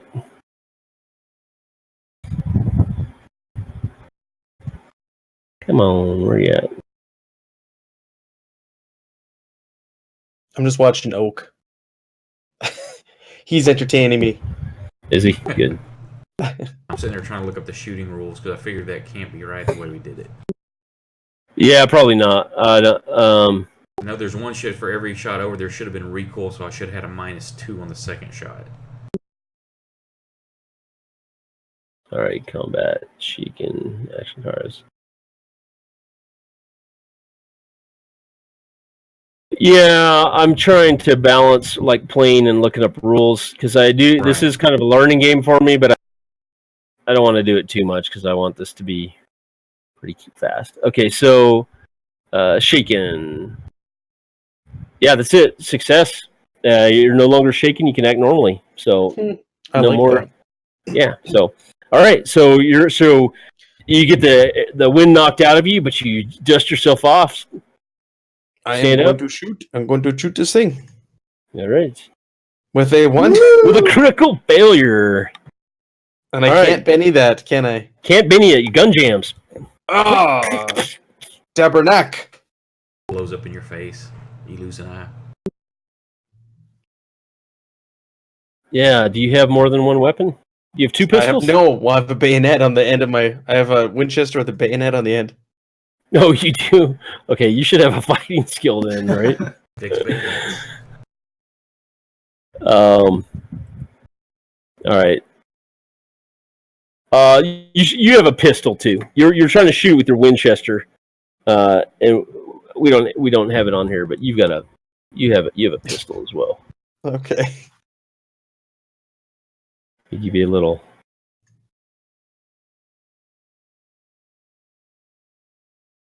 You gotta have a. Where's it? Let me find you something. No, everybody, you're a gunfighter. You gotta have a rifle and a pistol, right?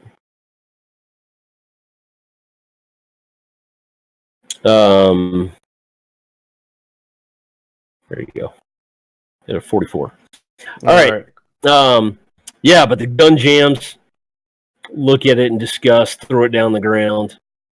Unless you're going to charge them with the bayonet. Nope.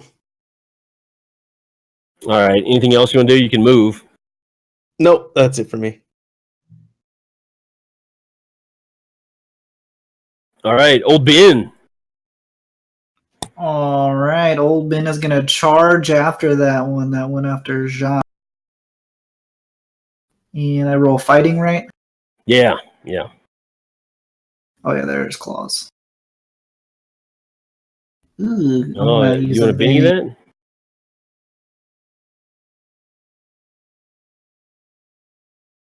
I need to do a Benny because it's a 7. You're trying to get that magic 8. Oh! But does a 7 hit or no? I have to get above it. No, oh yeah, that's right. You have to get a 7. Yeah, that's right. 7 is their parry. That hits. Okay. That hits. All right. Damage. Holy cow! All right. The second Buffalo Soldier. Why don't you describe what happens? Old Ben will charge in his bear charge towards the Buffalo Soldier, and as he gets close, he gets on his back 2 legs, and with his claws, he grabs the shoulders of the Buffalo Soldiers and just rips it apart. This is flashbacks from when I played Ben. Yeah, Ben was mean. Yeah, so Ben just tears this thing up. It crumples to the ground. He's just ripping into it, and that's it. And both of them, as you're watching, eventually the thing starts to kind of morph, and Ben stops playing with his toy. The 2 creatures shrink down until, and there's kind of, you see a wavering, shimmering, and they slowly transform back into their original human forms. And you look and you see that they are breathing. They look like they're unconscious, but they're alive. There's no wounds on them. For a brief moment, you all see a smoky, shimmering buffalo-like spirit leave their body and says something in an arcane language that you don't understand. It sends chills down your spine before it vanishes into the night sky. The Indians thank you. Any idea what that thing said there, Shaman? I have a feeling we would not want to know. I But think thank we're in you. luck here too, boys. These two rascals here are still breathing. That's more money in our pocket. That's right. The Indians thank you. They give you some supplies. The shaman gives you each a little necklace with a buffalo, little stone buffalo head around it, and gives each one to the three of you. Says it's for protection, and then they thank you and they disappear off into the night. And you guys have your bounties. Yeah. Make camp, load up, and get to head back to Kansas in the morning. Good day's work, boys.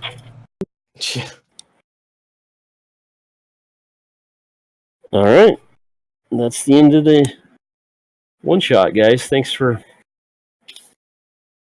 running, Nick. It was a lot of thanks for running, fun. Nick. That's Thanks cool. for playing. Rusty for sure, but that's why I'm running these. Is I want to get. I need as much practice as I can before I start running this on a regular basis. I love Savage I've been Worlds. It's making always notes fun. of the rules that I need to look at stuff. I definitely It's really appreciate fun. you running. Yeah, what'd you think, Evan? I like it. I definitely you have because a lot of it's luck, right? So you have moments of craziness like we had in the game just by pure, Yeah, a lot of crazy exploding dice, a lot of critical failures tonight. Yeah, right. For sure. A little anticlimactic for Shady, but that's the way it goes sometimes. Yeah. Or not Shady, for Jacques. For Jacques, he could not get a shot off. He was the shootist, and he could not hit anything. No, So and it was the next one. with their exploding damage dice, you guys killed the Manitou. But that's the way it goes too. You killed those Manitou were a lot tougher. That could have been a much different fight. Yeah. You guys just like destroyed them. Lucky rolls. Yeah, it's cool. I think it definitely kind of tries to promote those heroic moments with like the bennies and exploding. Yeah, for sure. It's very cinematic. Fast, furious fun is their tagline. And this wouldn't. When I'm up to speed a little bit better, then I can run it faster. But Hopefully our boxes will come in this week. I know. I hope we get that email this week, and then we can open it on camera for Matt. Yeah, right. Yeah, What because he's I gotta doing. wait another month Couple or weeks. two over you guys. Yeah, the joys of Yeah, being Canada quote, wasn't even, international. second on the list, right? Didn't they say it No. was? Yeah, Europe was second. We never are. That's weird. Why would they ship to Europe before Canada? I don't get that logic. It's always weird like that. We heard his French accent. Yeah, wait. Because of Justin French Bieber. Canadian accent. Yeah, so the most important thing we learned tonight is that Matt is not from Quebec. Yes. Matt's a Canadian redneck out west. That's right. As far from the east as it can be. Yeah, I like the setting though. Deadlands is cool. The weird Wild West. Yeah, that's. I'm looking forward to you getting everything under your belt good, and then a long campaign. Yeah, I like Deadlands a lot, and what I think one of the strengths of Deadlands is you can go from like kind of standard Western with just a little bit of weirdness which is kind of what this was, to where it's more of a horror type theme, or you can go into like Weird West, into like the steampunk, and have it more comical and like a, what was that old show? I know. Wild Wild West, or yeah. Have it can be pretty steampunky if you want it to be. It can be kind of steampunk, and it can be. It's just got a lot of flexibility. It's good. It's a good setting. It's my favorite setting. Yeah. It seems like the characters are pretty cool. The ones that you can make. Oh yeah. These were just characters from the players made from a previous campaign, but there's a lot of variety. And there's no classes or anything, right? It's skill based. You just kind of come up with a concept. They have what they call archetypes, that kind of will help you, figure out a character concept if you don't have one on your own. That was a raid. Sorry. Thanks for the raid. You got raided? right as we're ending. As for wrapping up. What? Who's raiding you? I was not even on. You got to set up some sounds. Do you have sounds? I can't hear them. Yeah, it had something come in there. But yeah, it said we just finished up. I'm glad y'all joined, but that sucks. Y'all just missed everything. Look at Oak getting all them raids. Good job. Right. That's my first one. You just busted my cherry. Nice. So when are you gonna run another game? Yeah. Soon, to be determined. Oh. You know what? The toughest thing with Savage Worlds is deciding what setting you want to run, because there's so many cool settings. Oh, I know. That's why I was thinking, like that idea I told you about, where you can jump from setting to setting. You like work for some time continuum, like agency. Right. Yeah, that'd be cool. That would be pretty cool. I considered doing a daring Adventures of the Sprawl. Yeah. Since Evan said he likes Cyberpunk, I almost set up one of those. And then I was also, if there's going to be just two of you tonight, I didn't know if there's going to be 2 or 3 or 4. If there's just 2 of you, I've got a Lankmar, a really good Lankmar one shot for that I think is good for just 2, because it's like a thief job. Oh, I love Lankmar. Fafhrd and Grey Mauser's awesome. Yeah. That's a really cool. That's a really well done setting, and it's different enough from generic fantasy that you don't get a D&D vibe. It's got a very different feel to it. Swords and sorcery plus gangsters, right?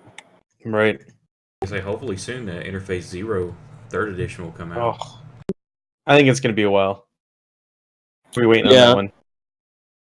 Yeah, you guys interested in Interface Zero 2.0? They've got that for Savage Worlds.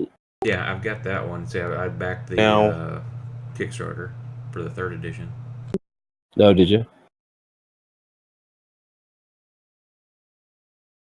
Yeah, so many. It's kind of like the same problem Matt has, but I can stick with one rule set, and then I still have to There's still too many settings to play. There's a really good Savage Worlds does pulp really well. And there's some really good pulp adventures. There's a good rule set that Matt used to run for us called Thrilling Tales.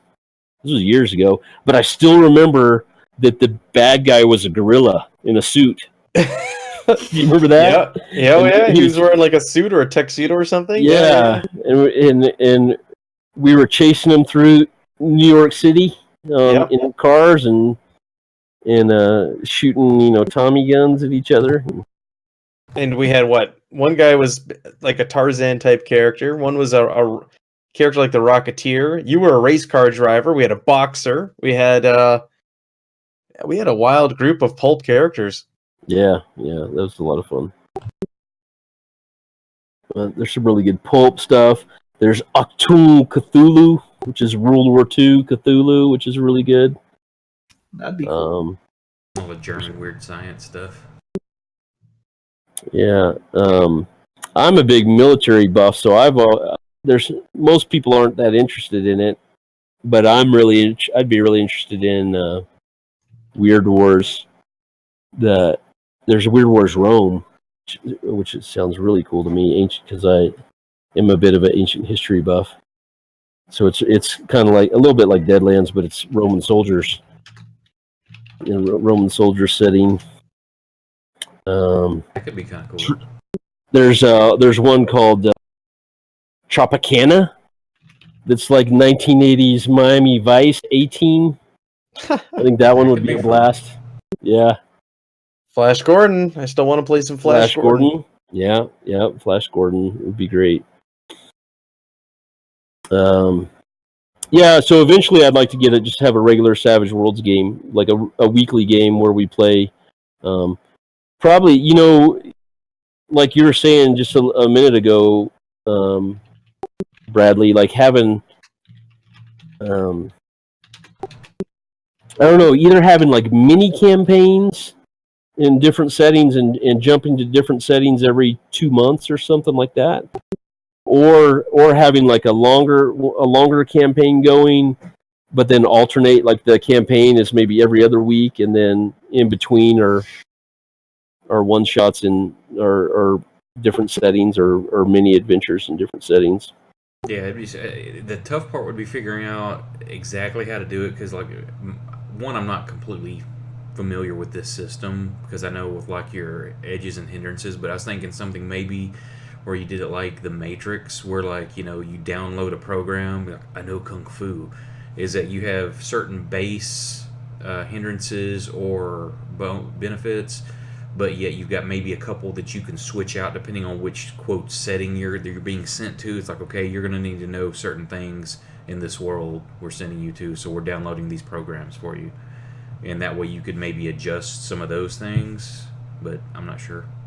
Yeah, that'd be interesting. Even in the rule book, you've seen. Have you taken a good look at the rule book? You've seen how they have Red in there and the other character. Yeah. And like they're the same basic characters, but they keep changing settings. It shows the girl runs Red and the guy, it's like his daughter and his son.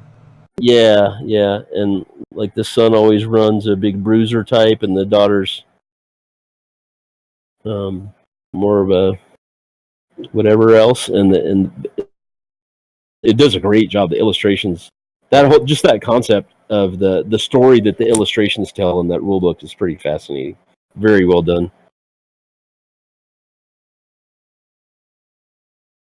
Yeah, so that could be cool, doing that where your character can still grow and get more powerful, but still jump to different settings. Yeah, right. Yeah, I think as long as you didn't jump too frequently.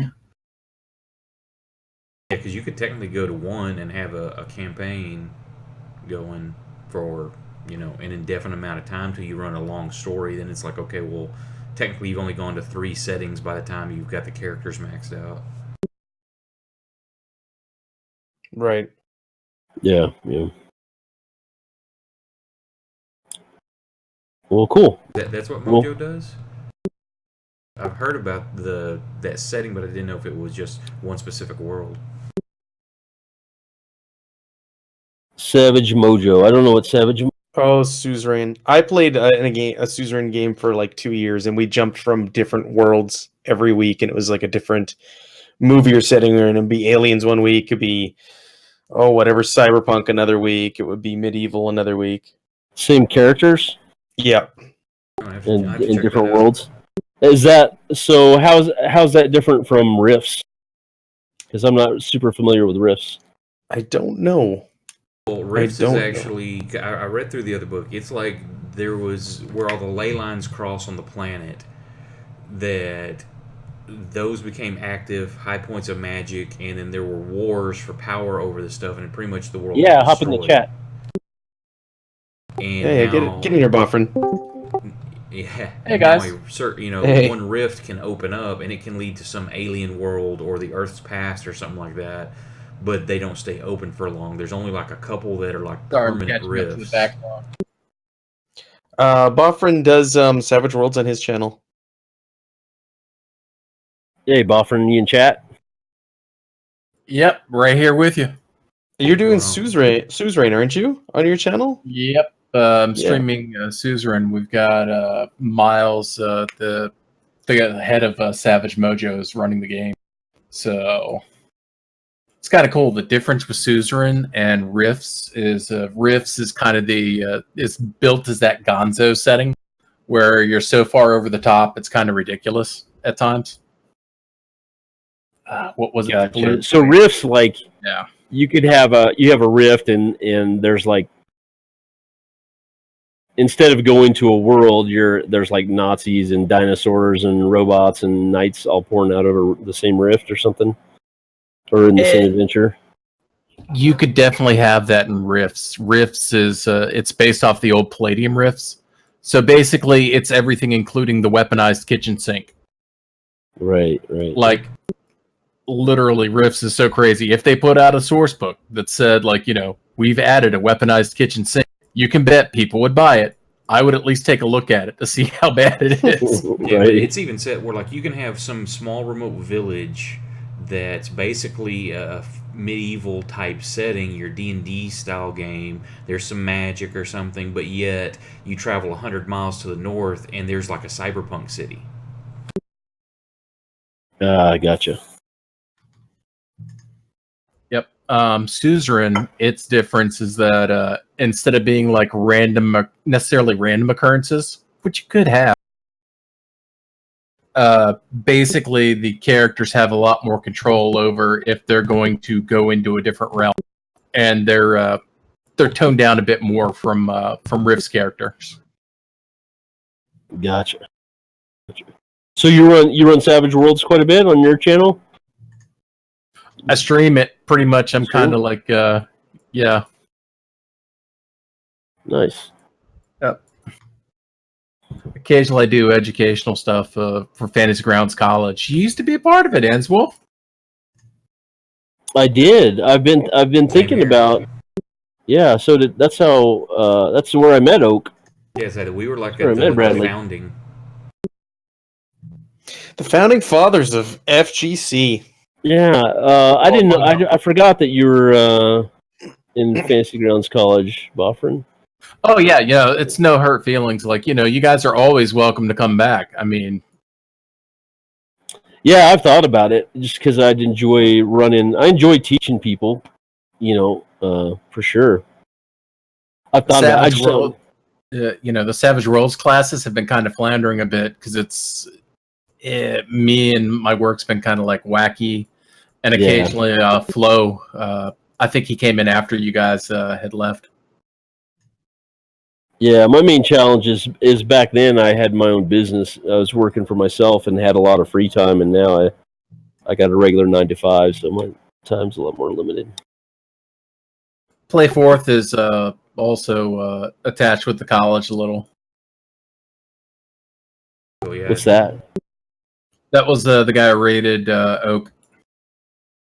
Oh, okay. Yeah, we had a bunch of stuff come up then. I had other things going on in my life. We were trying some other stuff on the side, and it just kind of quit going there because we kept growing and growing, and I couldn't keep up with all the messages and a little bit of burnout. So it was just like, unfortunately, just kind of quit checking it.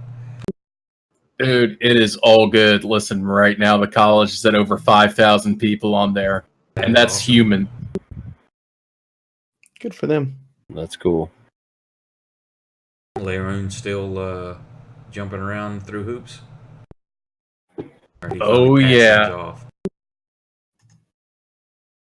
He's still there. He's still kicking.